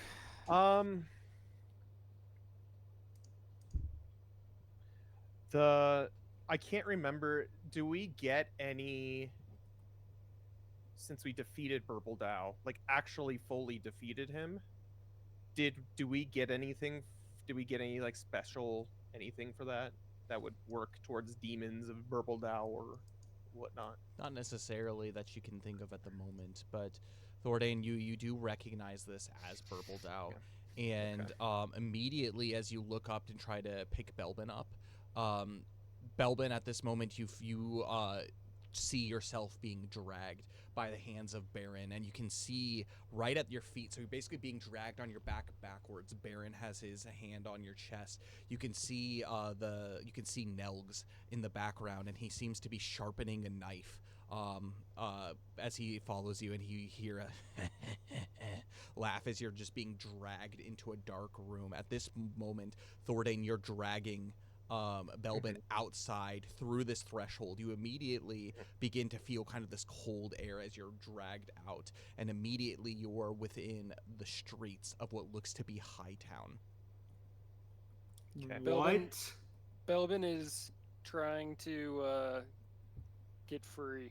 And Thordane is doing everything in his WrestleMania possible to just keep him as thoroughly, knowing he's in Hightown, there he's going to be hightailing it to the church, the temple.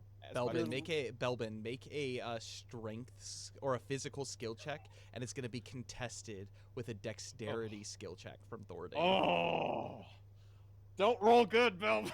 That's the one roll that was good. Physical, you said? Physical. Okay.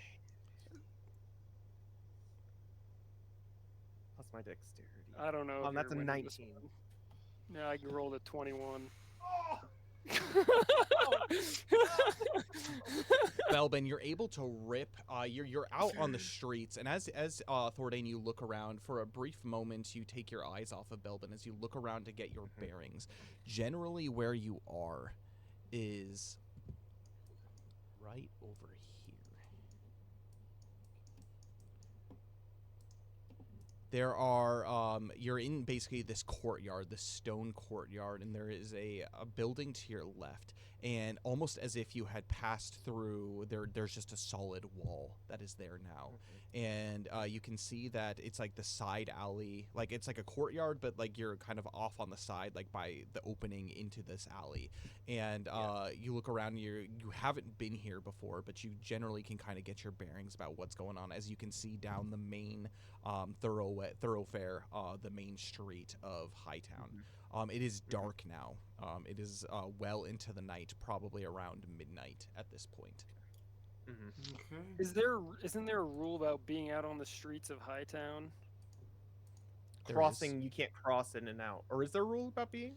There is. So if you remember, you went into Hightown at the 8 a.m. in the morning, and they marked your names down. So essentially what would end up happening is if you were caught by the guards at this point, they would ask for your papers. If not, you are going to be investigated and thrown out, essentially. Perhaps even imprisoned, depending on what they see of you. Yeah. So I'm assuming Belbin broke free, Belbin right? breaks out as he begins to panic, and he looks around as if he's just deranged, and he begins babbling to himself. And he sits down and he squats and he puts his hands like on his like ears as he just like hyperventilates. And in this moment, Belbin, you're brought back to being in essentially this room. And you can see that there are a number of what look to be thugs and outlaws with all kinds of weaponry coming at you. And you're crouched down ready to fight. And as they come at you, you're able to deal with them one by one. And then Nelgs comes in, and he looks to you, and his eyes are wild with bloodlust as he basically pins you up against the wall. And you can see with this deranged look, he licks like his blade, not on the sharp end, but on the flat end, and he stabs it into your collarbone, and he begins to carve downwards slowly. And Belbin begins to start screaming in agonizing pain as he's reaching at like his chest. Thordain says, "Belbin, we need you, buddy." And he gets around him and like tries to like put his arm in one of his arms inside of his mouth while he's doing it, and he's attempting to choke him out with his other arm and like on the back of him in like wrestle style, you know. Wrestling style. He's trying to make him pass out. Make a dexterity skill check, and Belbin, you are going to make a physical skill check for me, contested. Well, that's a natural 16 for Yeah, a you'll 20. be winning this one. I think I rolled a 15. For 20. Yeah, 15. The pain becomes unbearable, Belbin, as you begin to black out. That's the last thing you can see. And Thordain, you can feel that like all of the tension, it just goes away as he's officially been choked out and is unconscious. Thordain grabs him, seeing that, and says, "I'm sorry, buddy, but we need to get ourselves out of here." And as best as he can and as sneaky as he can, he's going to try to make his way down this street and towards the back of the temple. Yeah, so this is the front up here. So if you make your way down here towards the back, you can do so. You begin to drag him and you pull him through the streets. I'm going to have you make a stealth check. This is going to be at despair, as you're just dragging this body with you. I mean, it was a natural 16 and a 15, so what is this? Stealth? Plus 4, 19. Yeah, you easily are able to drag him into the main part of the city, evading any guards that are walking to and fro, and it is populated with guards.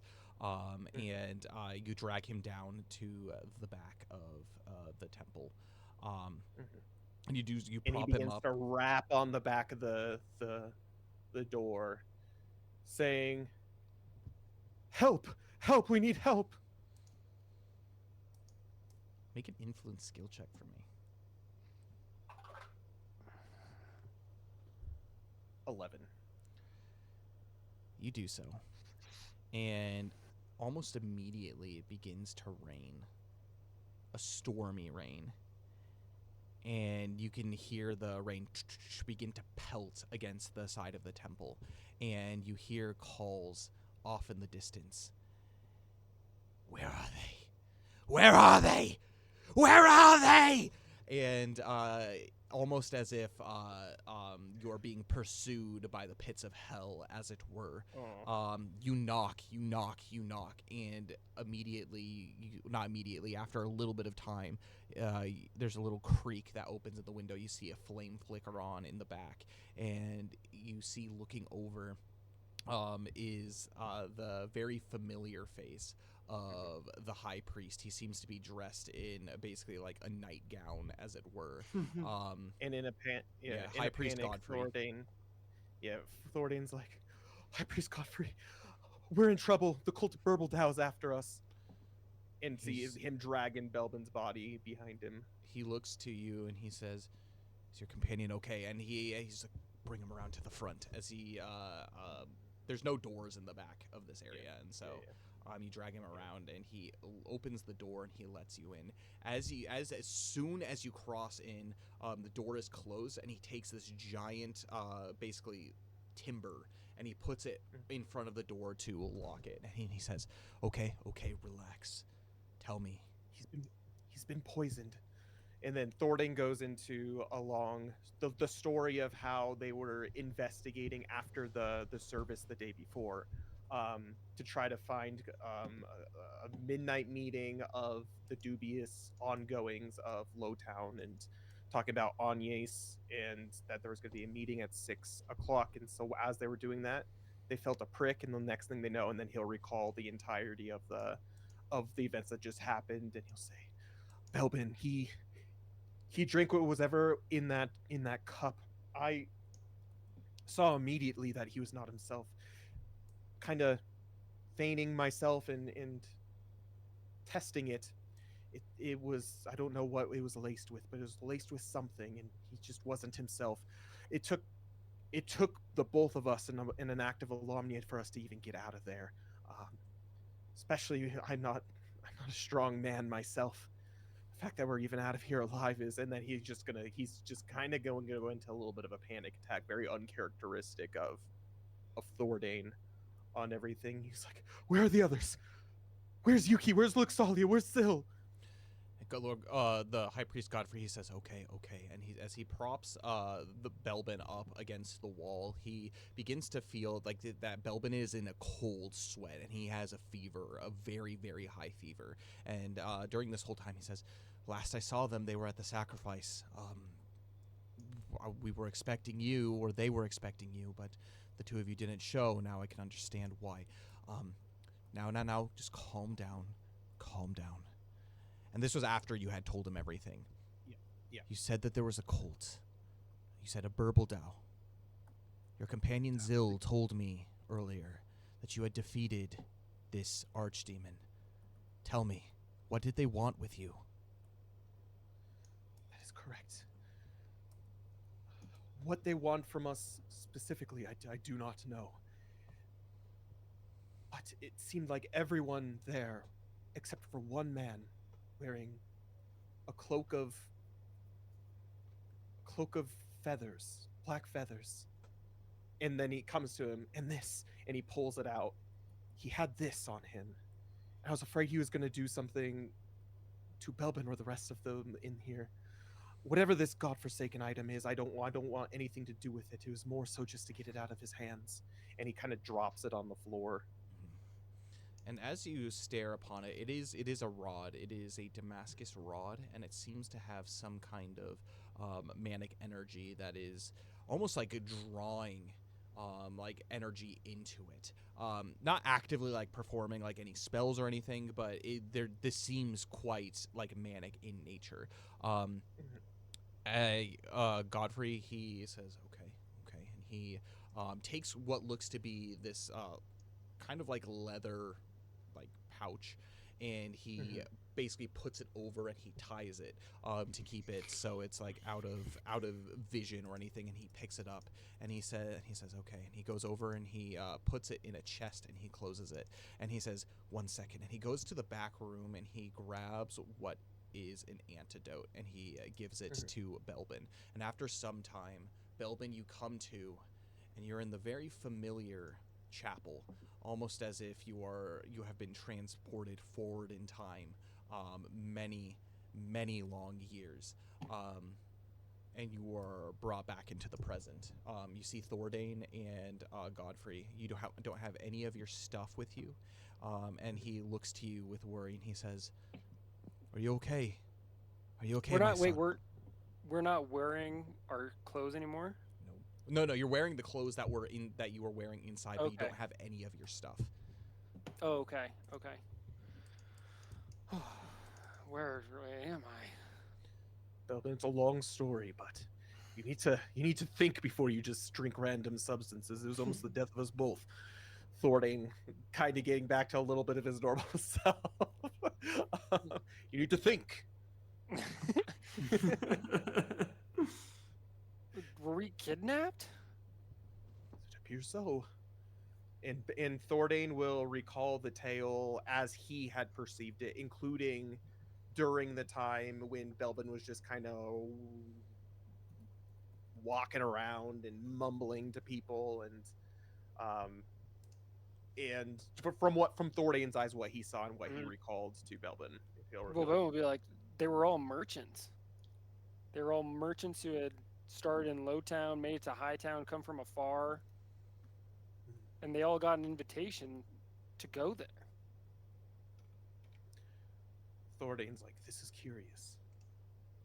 None of you were speaking any sort of language I've ever heard. It sounded more just like low mumbles,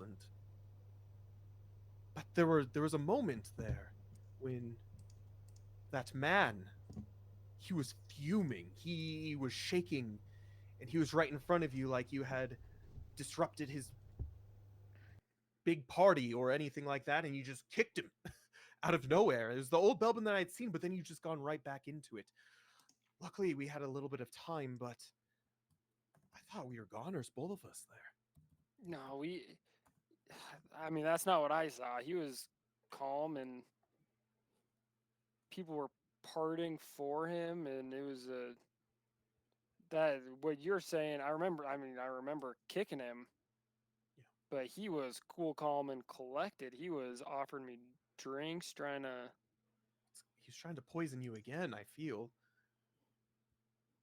I think you were poisoned, Belbin. Yeah, that was started out good, then it sure finished rough. That wine, that was. You say merchants of all kinds of people. Again, they just seemed like they were mumbling to me. Are these perchance other captives? And Thordane will go to explain. And these people were working at the very least. They had this symbol of Burbledow. Remember the demon we fought? Yeah, This was a cult. I remember more than. High Priest Godfrey, he stands up and he's been pacing this whole time as the two of you have been chatting, and he thinks to himself at this point, like he started to change his clothes too. He went to the back and disappeared for a bit and came back, and he says, well, perhaps this has something to do with the missing people that have been here of late. I thought that we were much safer than this, but a cult. Just trying to think what they want with the people of Folden Rock. In Thordane. Oh, go ahead, Car. Belbin tries to take off the mask now, and then says, "Pardon me." He does so. You do so easily. Okay, and then try to also take off the clothes. Mm-hmm. You begin to take off the shirt and everything, and these are very, very fine clothes, almost as if they had been tailor-made for you, but most of it had been ripped in your struggle to try to take it off. And as you do, they find themselves on the floor, and Godfrey, High Priest Godfrey, he goes, okay, fine, and he goes over and he finds a pair of pants to be able to put on you. They're less elegant, but he puts them on you, and he says, hopefully this will do for now until we can find something that probably fits you a bit better. And Thordain turns to the High Priest Godfrey and says, I came out of there in Hightown, and we went through a wall that was not a wall. It was a wall, but we were able to just walk right through it. And if you have a map, I can show you exactly where it was, but I feel like it's not. And Thordain like kind of ponders to himself and thinks, now that I know about this, it makes me wonder how much of this actual disappearings and ill will here on Folden Rock has to do with vagabonds and criminals of sorts. It seems more demonic to me on High what's going Priest, on. what time is it? He thinks for a moment. He's like, it can't be probably 1 a.m.? Thordain, we need to be at Foggy Bay. I'm afraid we missed that. That was at 6, Belbin. Wasn't it happening at midnight? No, it was at I 6. thought the deal was going down at midnight. No, it was going on at 6. Ooh. Yeah. Missed I know that it feels like it's been a while since we discussed this plan. But no, it was at 6, and I mean, knowing the rest of everyone else, they're probably still doing this, and Thordain's kind of just like sitting there, like with his hands in his, like his face in his hands, trying to figure out like the riddle of it all, and saying, "I do trust our party members, but I'm afraid at this point, I don't know if there's much else we can do, at least tonight. It's not like we can just go out of here. We'll get arrested. We don't have our papers. Yeah, do we have to stay here the night? I mean, I don't see any other reason if we're out in the streets. That's why I was so worried about it and getting you here safely, because if I hadn't gotten you here, we would have for sure been caught by the guards and questioned and thrown into Lowtown, or worse, been jailed. Didn't you hear what they were saying when we were checking into Hightown this morning? yeah. Probably would have been better than being at that feast, though. You're telling me, buddy. Can we tell if there are still people searching the streets for us? Have we heard anything? Make a focus skill check for me. 20. No more than about 5 minutes that you had been admitted in. Belbin, you were still unconscious, but you could hear in kind of your blackness. You were kind of aware of like the things that were going on around you. You could feel as if like they were right behind you. Basically like you betrayed us. You betrayed us. You betrayed us. But Thordain hasn't heard anything since then. And Okay. Thordain actually turns to Belbin and says, "Speaking of which, Belbin, all right, I know you were poisoned, but are you all right? You were screaming in agony back there. You were laying in the streets like as if you were holding your chest as if you were having a heart attack or worse." Thordain, it was okay. one bad dream after another. It wasn't even a dream. It was just living past events of things that I've done. And the last one, when we were out, do you remember Nelgs? Oh yeah, Shada's brother, right? Yeah, I've got his faction ring in my stuff, which I don't even know where my stuff is. I don't think we should worry about that right now. Well, we're lucky to get out of there with our lives. He stabbed me in my shoulder, and it went down, and he was cutting down, and it hurt. It was like it was happening again. Quick question, Lore Master. Does he have the scar that he's explaining? He does have a scar.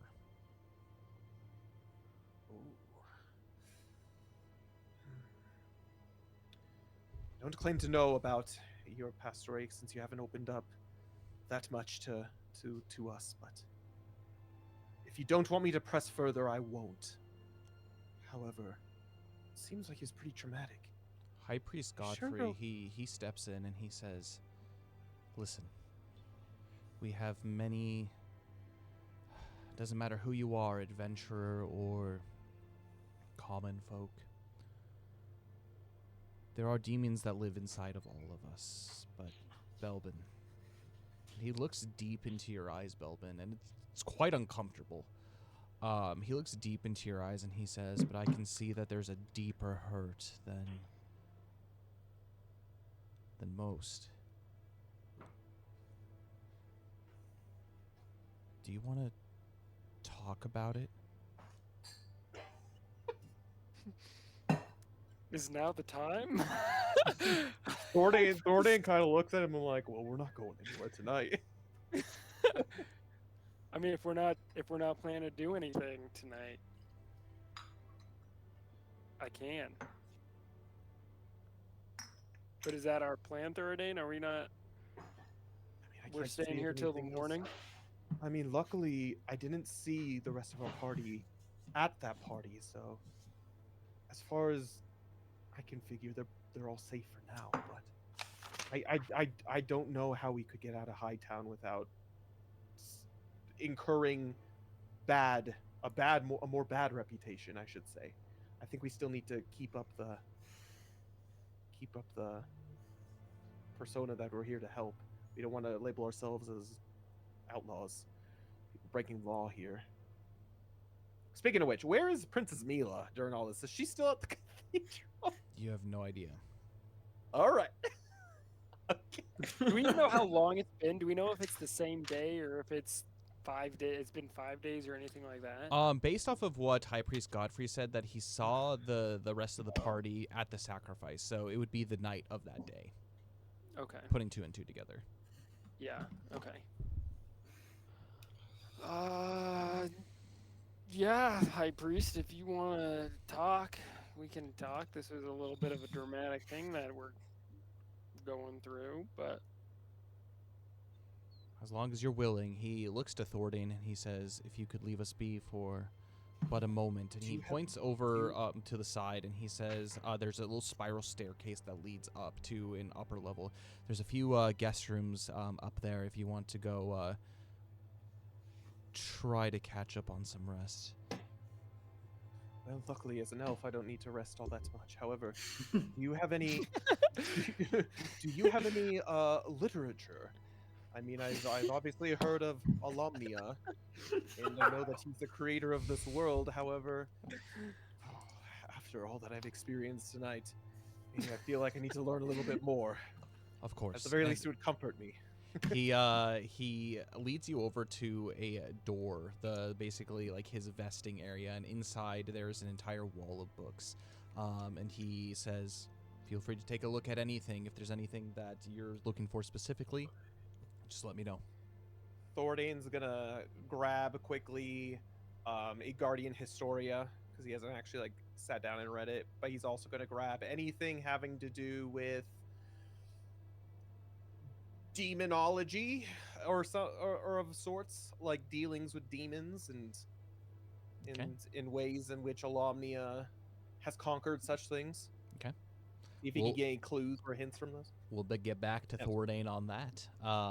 For sure. I'm going to go ahead and give you a book that next session we'll be able to go through and see if you can divulge anything from it. But he, High Priest Godfrey, he takes you over Belbin to one of kind of like the sitting positions in the back, and he bids you sit down on one of the mats that you were sitting on earlier, and he does so across from you, and he says, from the moment that you entered this place, I could sense a growing darkness in you.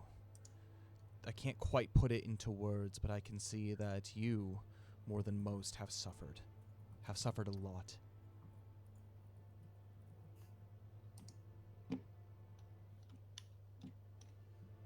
that's probably true.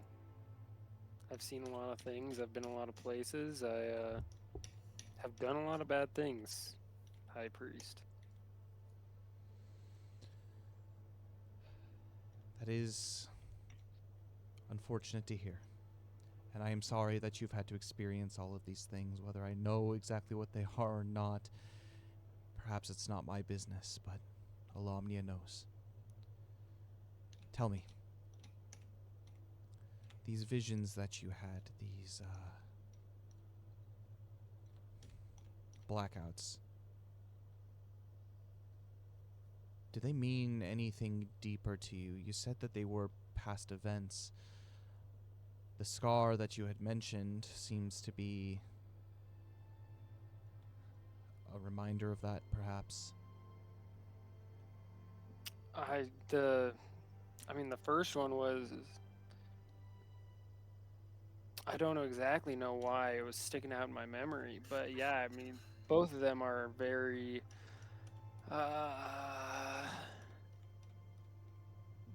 difficult memories to relive, especially the second one of just doing horrible things, almost dying, being attacked, tortured, which in my past, sometimes the tables were turned. Sometimes I was the torturer. Sometimes I was being tortured. But all these were just so very real and raw and magnified. I don't know if that makes any sense. Belbin, are you a man of faith? Have you ever been a man of faith? I have been to church. I have, looking back, it's kind of depends on what time of my life you're talking about. But growing up, I was raised with a bit of faith, nothing too strong, and then it kind of fell away through some of the darkness that kind of turned me into what I was doing, turned that. There were certain events that steered me towards the life that I have lived. And at that point is when I would have said no.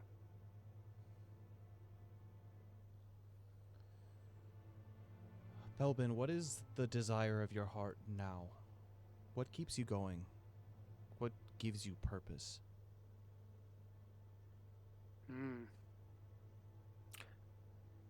I mean, I was looking to get out of the game until this whole adventure kind of began. But now that we're in it and I've gotten to know all of this party that I'm adventuring with, I mean, part of me, if it wasn't for them, I would have just gone back to my normal life of trying to get out, trying to disappear, that sort of a thing. But now I guess I'm still here, and I'm just here, I guess, being with the party, trying to help them. They're part of a bigger mission, and just trying to contribute to that. Is that really what you want, to just disappear?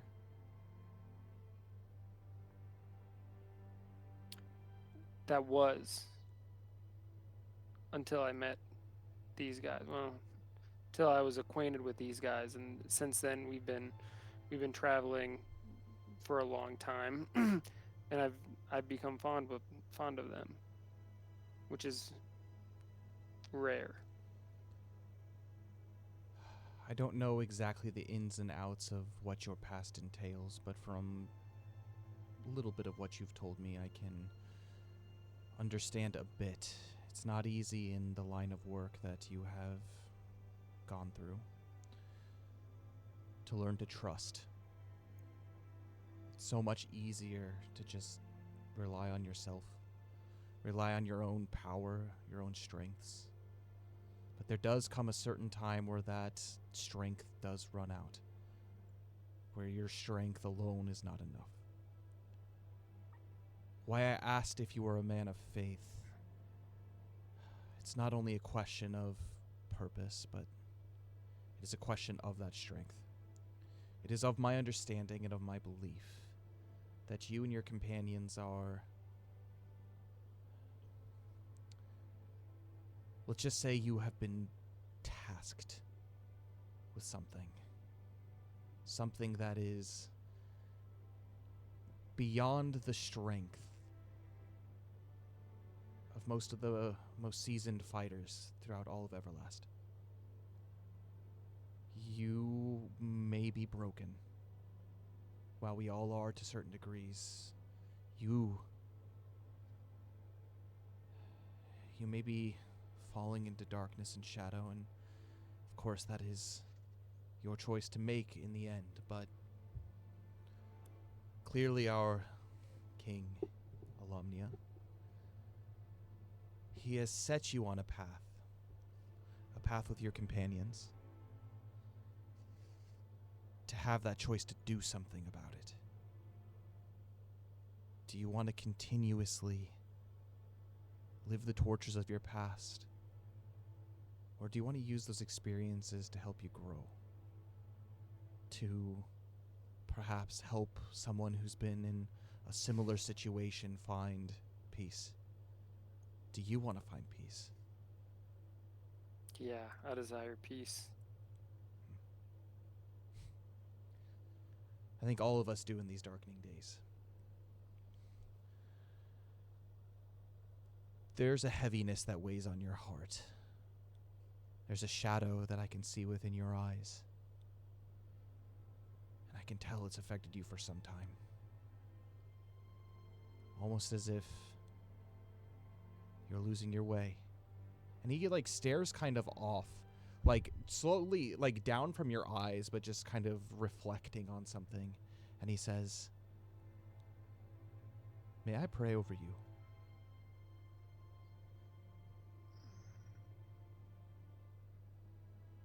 Yes. He puts his hand on your head, right on the forehead like that, and he begins to whisper to you. Alumnia, you are merciful. You are king, and you are righteous, and you are just. Your son, Belbin, has lost his way. He's experienced much darkness.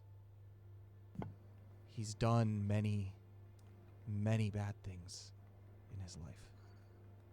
And only you know the true depths of his soul. Help him. Help him to not only find his way, but to trust in your will for him.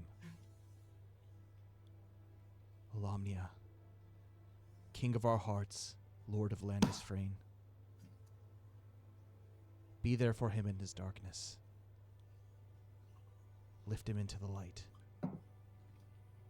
Renew in him a sense of purpose, a sense of duty, and peace. Help him to use these gifts, these powers which you have granted him, in a righteous and just way.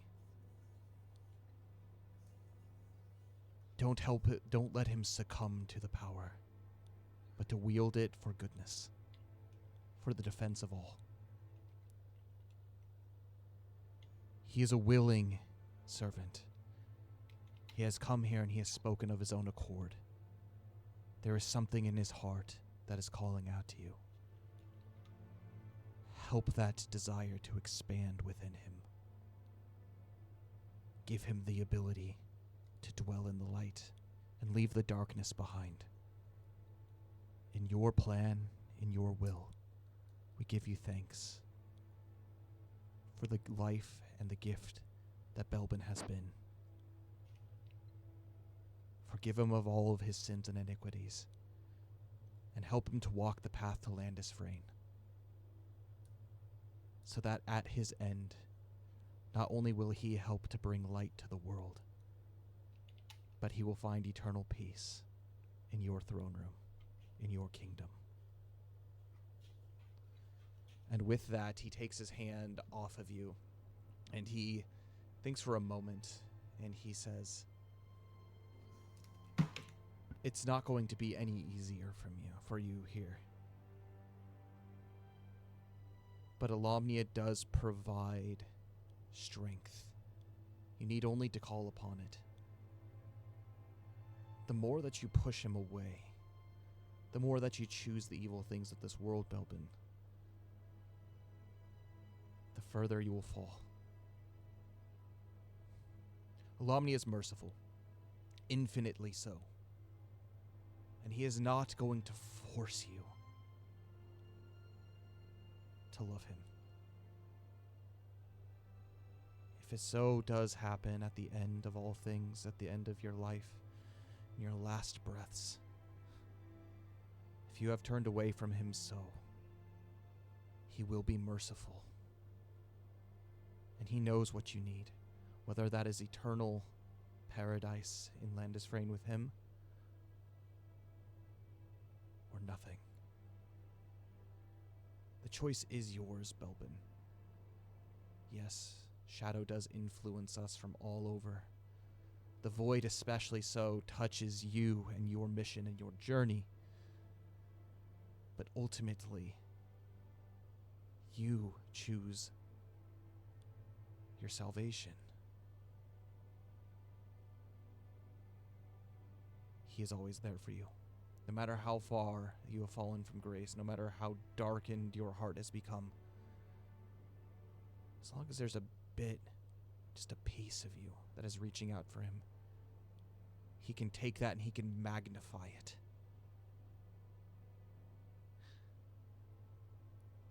Don't underestimate the power of Alomnia. Mana courses through everything in this world, his spirit, and these gifts that he has given you as a champion. That is Alomnia's gift. Use it well, use it wisely, and use it for good.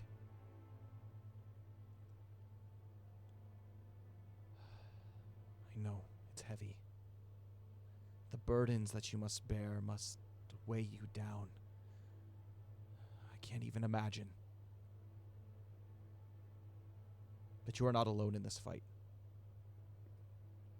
In the fight for Everlast and the fight for your own salvation. You've surrounded yourself with like-minded, or at least like-purposed individuals. Continue to pursue that. Trust in them. I know it's hard, and it's easy to just make that change right away. It is. But as your choices, the more righteous your choices become, the lighter the burden. Temptation will always be there. But the more you strive in the light, the easier it is to stay in the light. Or at least so I've learned. You have a home here, Belbin. If there is absolutely anything that you need, perhaps, depends on how long you stay. Our order, the Order of Amandalius, is all throughout Everlast. While I do not have the power in myself to forgive you, if you do come making a willing sacrifice, perhaps some of this burden will be lifted.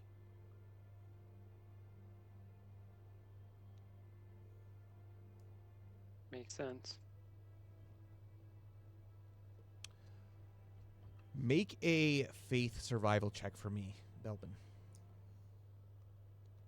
And this could be made with hope. Ooh. First time in a while. 15. That's very good. Oh, let's go. As you let these words sink in, you have a lot to think about. You have a lot to contemplate. And after the experiences of the night, it is clear what is good and what is evil. And with that clarity, you begin to feel a little bit of a desire return to you. And it's a weird feeling. because this is a rightly ordered desire. You can see how it benefits you, as in it'll make your life easier, but you start to see how your mission, your task, has more abundant consequences. There's a weight that sits on you, but your weight has become a little bit lighter. You can go ahead and remove 2 points of misery. Woo! Oh, nice. And with that, we're going to end our session for tonight. Ah! What a freaking session. My Masterpiece. They're all masterpieces, but this one in particular got me in the feels. This was good. This was good. Things to think Ooh, about boy. going forward. By the way, Oh, there's a lot. By the way, as far as everything goes, this is kind of what I really want to show to the world. This was a heavy session. The party experienced a lot when it came to investigation, intrigue, good conversations, whether it was with the Zill and this merchant boy about hope. I think that's what this is. This session is very much a session of hope. And that's really what I want Everlast to bring to the world, is hope in a darkening world. We've seen lots. We've all experienced lots. And if those who are watching have experienced anything, just know you're not alone. We're always praying for you here at Fantasy Forge Studios, and it's you're not beyond saving. There's lots of love that exists in this world, and God is merciful. Just remember that. Something good to think about as you live your life. Hopefully that's a little bit of inspiration that you need to get yourselves through the week. So, thoughts on tonight's session? Zill. Well, first of all, I was expecting this session did not go at all as expected. I thought, like, I knew we were separated, but I thought we were all going to reconvene at Foggy Bay, fight someone, and have a grand old time swinging some axes. That's what I was expecting coming into tonight. Obviously, that did not happen. But so I've mentioned this a few times to Kyle and Dane specifically, but I don't think I've mentioned it on stream. When I first created Zill, okay, I knew he was an orphan. I knew he was taken in by Clark, who's I didn't know Clark was his name, but the blacksmith in Helix. And I knew he learned how to fight. That's about all I knew about him. I didn't really have this full idea of who Zill was. But for those of you who used to watch Coalforge Great Axe, which might make a return, fingers crossed, Cole and I have been talking about it. Nothing solid yet, but we have some ideas. But I became obsessed with storytelling. And I've tried my hand at a few short stories. Some of you in the Discord have read them. But I have a plan for a backstory for Zill that I hope to one day write as a book. Which, that would take a lot, but it's a dream. And, like, in that process of coming up with that, I had a lot of, like, the big story beats of what that would look like, of how he got his power, specifically what he did with it, which you kind of saw a little bit when he first got it. He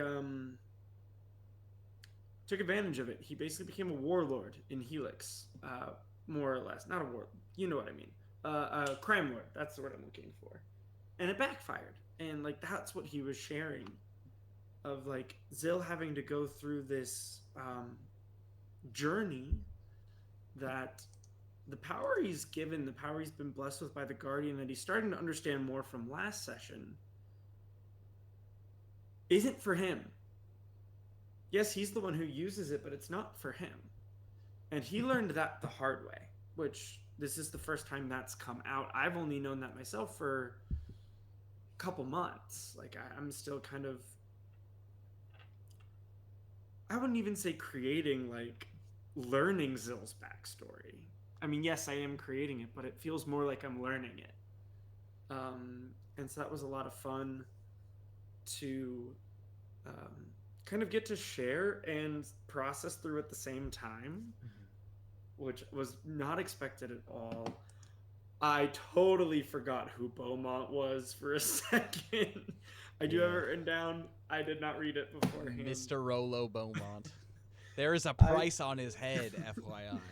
Yes, A I hefty thought price. he was like, I don't know why I got this in my mind, but I thought he was connected to the multiplayers, and then I remembered he's wanted by the multiplayers. Yeah. So that Or the was, Harrogates. So the Harrogates, Harrogates. yeah, are the ones, the Eldreg multipliers who you're looking for. I know. Yes. It's all, there's a lot of names. So I did confuse some names for a hot minute there, but we got it figured out.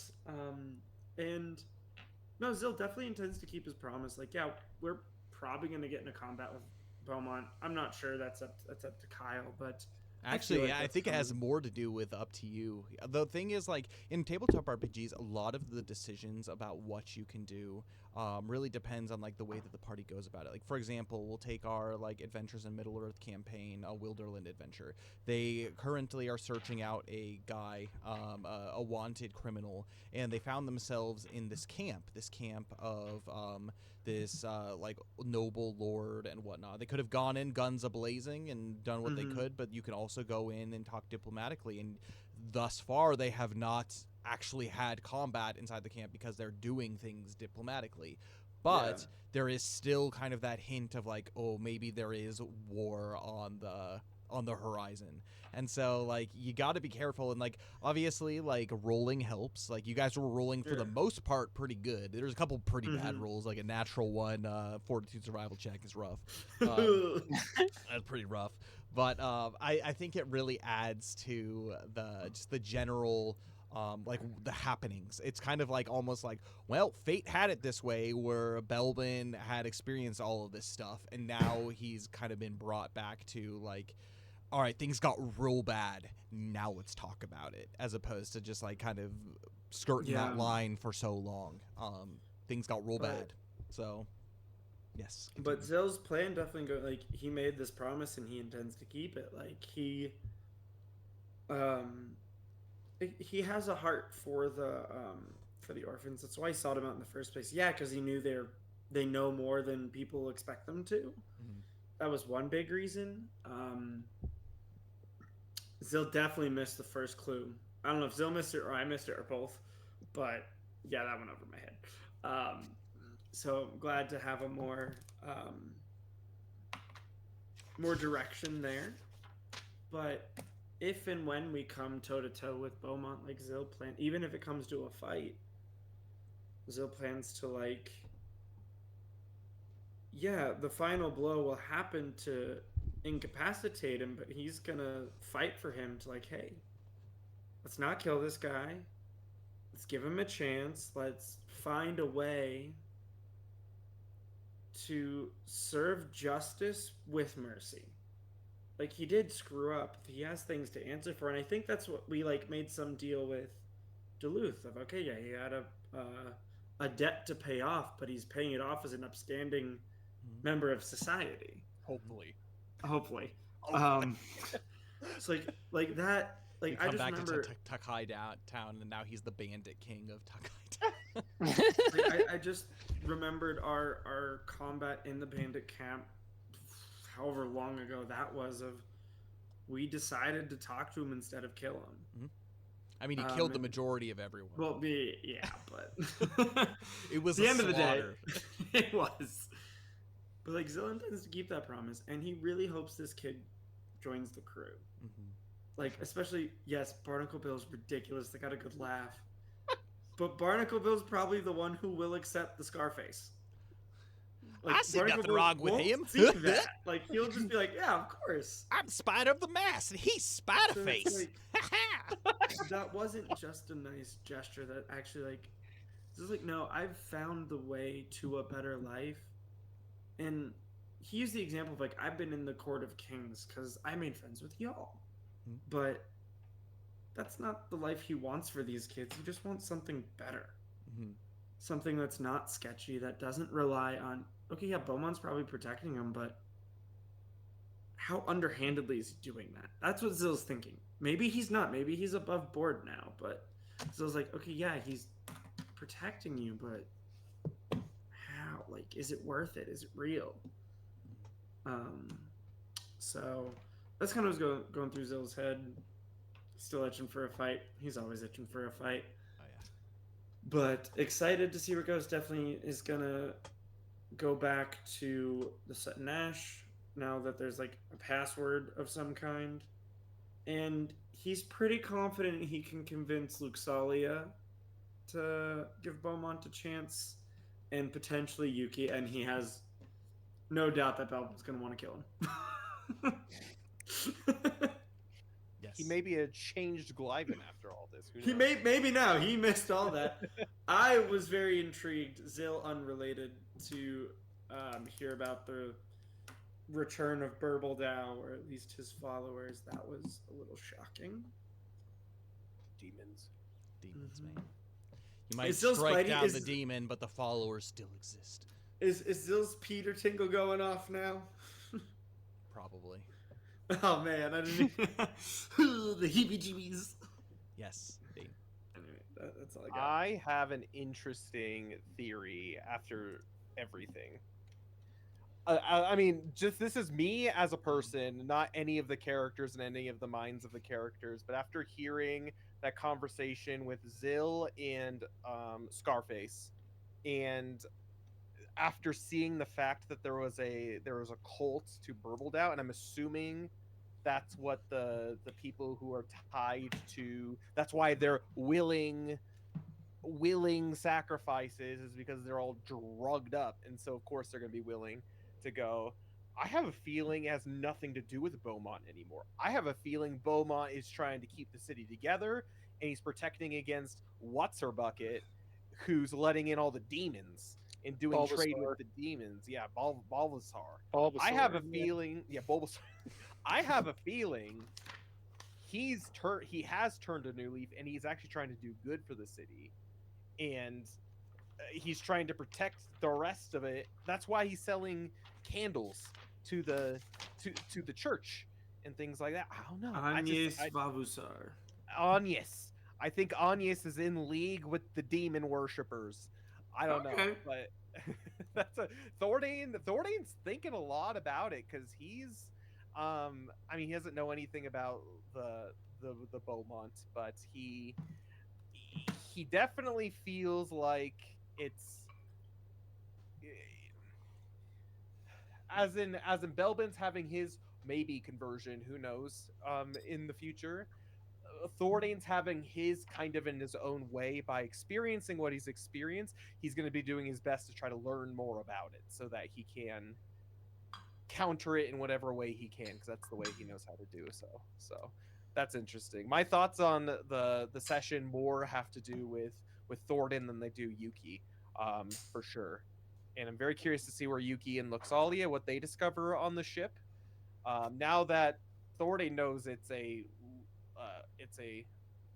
Burbledow demon cult, it'll be interesting to see if Yuki and Luxalia can find any evidence of that correlates with that too. So good session, really good session. I got really emotional, especially right there at the end with Belbin. It's good. It's true, guys. Alomnia says these words, but they're mirrored in actually Jesus Christ and Christianity itself. So that's part of the reason why it's because no one's past redemption, you know. So especially with a hood rat like Belbin. As long I as think breath, as long as breath still is within you, you always have Yeah. that choice. Ne? Yeah. So I just think it was a very like powerful and emotional session, and like Kyle said, it was a session that really drove the point of the game of Everlast. Like, yes, it's a fantasy world where we can enjoy and play these fantasy characters, but it's a fantasy world that's directed towards the good and uplifting you rather than bringing you down. So I think it's great. Hope. Connor, go ahead. Connor, first Yeah. and foremost, how does it feel to be clothed against your will? Yeah, I mean, I'm with Max. I did not see any of this coming. yeah, I mean, yeah, there was a lot about Belbin in that the second half of that where it was like Belbin thought he knew what was going on, then the world got turned Horror upside gates, down. do the horror Yeah, gates. exactly. And then it was almost like Belbin's fight or flight kicked in, and I don't think he has a flight. He just has like a fight. And so like Yeah, whenever Thornton he's does. yeah. Yeah. Whenever like all this emotions like hitting him, I think his initial reaction is just like, get me out of here. Like, I'm gonna just fight anyone who's trying to Confrontation. do. Yes. And it would have taken someone like High Priest Godfrey to be like, tell me about this, but not like a servant being like, here, I know you want more food. Here's more food. And it's like inside he's just like churning, you know? Mhm. Um, I mean, during when Belvin was poisoned and we were in that room, I feel like I was getting hot, like just sitting in the chair, being like, "What is going on?" Um, so that was good. And then yeah, at the end, I wasn't counting on going into Belvin's backstory too much, but obviously more has been revealed, and yeah, I'll probably have to think over the next week or so how it would affect Belvin. I'll think I'll have to spend more time on that. It's one of those sessions that between all of us, I have a general idea of like how sessions are going to go and like how they're going to be laid out. Some of the time they just go completely off the rails and I'm just like, I have no idea what is happening, but let's do it. um and like in some cases, We like never do they kind that. of like stick to the general plan, but I never know how everybody is going to react to them. And so like that's part of like I think the joy, I think it's like difficulty, but like the absolute joy of like doing DMing is like you have this story, but the players write it. And so like you build the template, you build the framework, but your players write it. You fill in the blanks. And it's really cool to see just like how one thing leads to another, whether like a bad check could actually be good in the long run, or like if like a good check is like, ooh, this is like really detrimental to like what's happening like here in the near future. And yeah, it's crazy just to see just like how everything turned, because I kind of again generally had an idea, but just seeing how all of you react in the pressure of the situation, like I never know what's going to happen truly. And so it's exciting. Like every session I'm excited for. You might be sitting in your chairs being like, I have no idea what's happening, like I have to make decisions. I'm like that in my chair. I'm like, I know what's happening in the background, but what are you going to do about it? So yeah. Yeah, two other things that I just thought of too. One is it would have taken something pretty dramatic for Belbin to agree to see a priest, and like all that's kind of playing into it too. And the other one was it was at the start of the session I was saying Thordane was Belbin's favorite, and Coming in clutch. coming in clutch. Thorgan saving Making lives. him Stunning. Good thing he's Master. WrestleMania master. That's gonna do a chokehold. Shh, go to sleep. Go to sleep. Go to sleep. No, I was freaking out. I mean, just as a little aside before you go back into it a little bit more, like, because Thordain has no physical prowess. Like he was without any of his weapons. I mean, he's gonna get those back at some point. Without any of anything.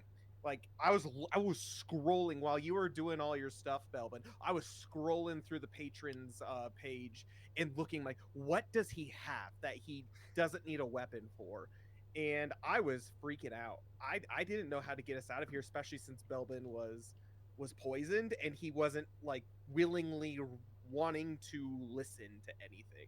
And so I'm like, I gotta find a way to either snap him out of it or like. Well, and you also Not even had you necessarily- had no idea what was going on either, because like Yeah. everything was just babbling. You couldn't even like understand like what he was saying specifically too.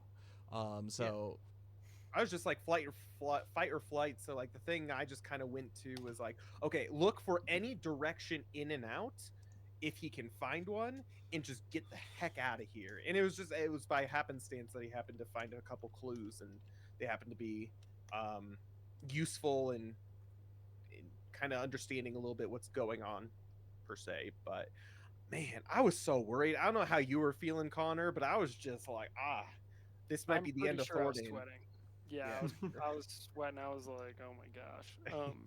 Now Yeah, you guys have to I- just go back and listen because there was some sweet masquerade music going on in the back on stream. So Like that scene from Van Helsing where they go to Dracula's the castle and that lady who is part of that family who's trying to kill Dracula is there and she's dancing with Dracula and then Van Helsing comes in, but he's got all of his stuff is the thing, you know? yeah, We he's had not nothing. drugged. Yeah, and Belbin, here's the thing. Belbin would probably be able to kill that dude if he really wanted to. Just Like, tear if he him had his asunder. wits about him. Rah! Yeah. Thordain's sitting here just like, whelp. What do I do? How can science get me out of this? the disparity on the mind checks though and stuff like that played big because there was a few times where I was like, oh, that would have been a great roll, but now it's a 2 or whatever, like Mm-hmm. it's like just trying to do anything, you need 2 good rolls, and that is I kind of liked too so that long like there. both Thordain and Belbin weren't in like the drugged state, so you could see what was going on both sides. It's like Thordain was just like, oh, I'm completely in control and I can see how everyone's reacting. And now there's like more insight, I think, on how like what you guys can think about this going forward, as opposed to like being like everything's fine, this is just a normal party, and finding out later that like literally everyone's just like zombies. And or like on the other end, it's just everyone's zombies, but you have no idea what's going on in the mind of the zombies. So it's nice having kind of like 1 foot in, 1 foot out of like what's going on. Exactly, Belbin was able to find out actual information about like where these people came from and whatnot. And this is all valuable information to be able to use for the future of this adventure. So good work, everybody. It was lots of fun. Any last thoughts before we do close this sucker down? I'm excited to see what happens with the ship. I'm excited to see what Zill does next. Yeah, there's a lot. There's still like just as many questions in the air as was at the end of last session, but Hopefully we get a new crew member. Yep. There you go. Spider face. Nice. Well, if no one has anything else to say, I do have a couple quick announcements to do. We will be rating. We're going to be rating a guy named Arvin Elron. He's a D&D streamer. I know him. He does Adventures Middle Earth. Oh, we're rating him. I was just looking. So I don't know if he's doing Adventures of Middle Earth, but he's streaming. So we're gonna go head on over there and do that. But aside from that, what we're gonna be doing is we're going to this week. Kyle will be continuing his playthrough of Dragon's Dogma 2. I will not. That is on. I Kyle am will taking not. the week off of streaming with the exceptions of Wilderland Adventures on Wednesday night. There you go. I'm on vacation. It is Obon, which is a popular time off holiday in Japan. It is typically at the beginning of August. I forgot about that. So thank you for letting me know. Kyle will not be streaming. Cole will probably be streaming. So probably a very, very, very, very light week next week as far as streams go. But that's not necessarily a bad thing. It's a nice little break from everything as well. So enjoy your guys's I guess August, early August. Break from me. A couple other break from all of us for a little bit, except for AME. Join us for AME. It should be a good time. But we have a couple things. So again, Everlast. This is Kyle's game that he's creating and we're putting out here at Fantasy Forge Studios. If you liked tonight's session or you're very curious about the proceedings that brought us to this specific point, all those are uploaded on YouTube, so go check out our YouTube channel. They're all up. We are up to date as of this specific session, so you can see the shenanigans that ensued beforehand. However, this game cannot happen without your guys' support, prayers, and also generosity. If you want to help with specifically the art of Everlast, as we're trying to get that done before we do anything with any Kickstarters, which we will be planning on doing in the future, you can help us out by getting some pretty sweet products. I know I always throw them in, but one of them is candles, fragrances of the realm. So there are Dungeons and Dragons, not Dungeons and Dragons, they're Everlast themed candles, and all of them are based off of places. Like our new fall scent is Shiloh Harvest. And it is a place that we actually have been to in Everlast, which is pretty cool. But yeah, all of them evoke a certain kind of Ambiance. ambiance that you can use for all of your tabletop RPGs. Yes, they're Everlast specifically themed, but you can also use them for your other tabletop RPGs, or if you just want your house to smell good. We got this. My personal favorite is the coffee, the library coffee. It smells delicious and delightful. But feel free to check those out. All the proceeds go towards actually the creation of the art of Everlast, including Coffee of the Realm, which is our coffee blends that we have. We have 8 different blends that range from light roasts all the way to dark roasts, even a decaf one. And they come in whole bean and ground. Again, if you decide to purchase, yeah, there we go. We got a couple of them right there. But they all have the official artwork of Everlast, which is pretty sweet.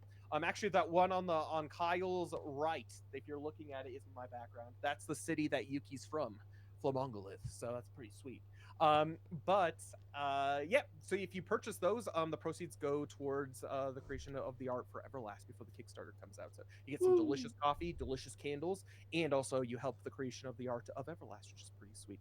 And then we also have our amazing sponsor. Our amazing sponsor is Daisnaki. They're a Japanese sweets and luxury treats company based in Tokyo, Japan. And they're awesome. We've been partnered with them for a little bit over a year at this point. And if you do decide to purchase from them, make sure to mention that Forge sent you, or that you came from Fantasy Forge, something along those lines. There's a little box that you can type that in when you're checking out. And then also be sure to mention your Twitch username, because that gets used towards getting raffle tickets, because once we hit a referral limit, then we are able to give away a free box on the channel. We've already given 1 free box away. It went to an amazing follower, which is awesome. And you get some delicious snacks. And if you mention Forge, then it actually helps out our channel financially as well, which we really do appreciate. And it's also free international shipping, which is pretty awesome. Aside from that, I can't think of anything else. Anyone else? Speak now or forever hold your peace. Nope, that'll do Happy it. birthday, guys. Hey, you Yeah, too, you Connor. too, Connor. Thanks. Yeah, we're born a day apart. He's younger. Wow. A year later. A year later. Yes. A day apart. Enjoy a year later. last year of your 20s while I am going to be sitting here being an old man. Moving into our older years. 30. My voice. I'm gonna wake up in the morning and be like, my back. I'm already doing that. Y'all are older than me. But yeah, so like, happy birthday to everyone. Enjoy the rest of your weekends. Enjoy the rest of your August. Those of you who are starting school back up soon, stay safe, study hard, and enjoy. It's a blessing to be able to go to that. So even if it doesn't feel like it sometimes, it is a true blessing. But God bless you all. May Lamia guide you. I'm praying for you. Pray for each other. Pray for me too. And we will see you over on the raid. Make sure you guys say hi and show the Fantasy Forge love. And I will see you all on Wednesday for some Adventures in Middle-earth Wilderland adventure. God bless you all. Bye, everybody. Bye, guys.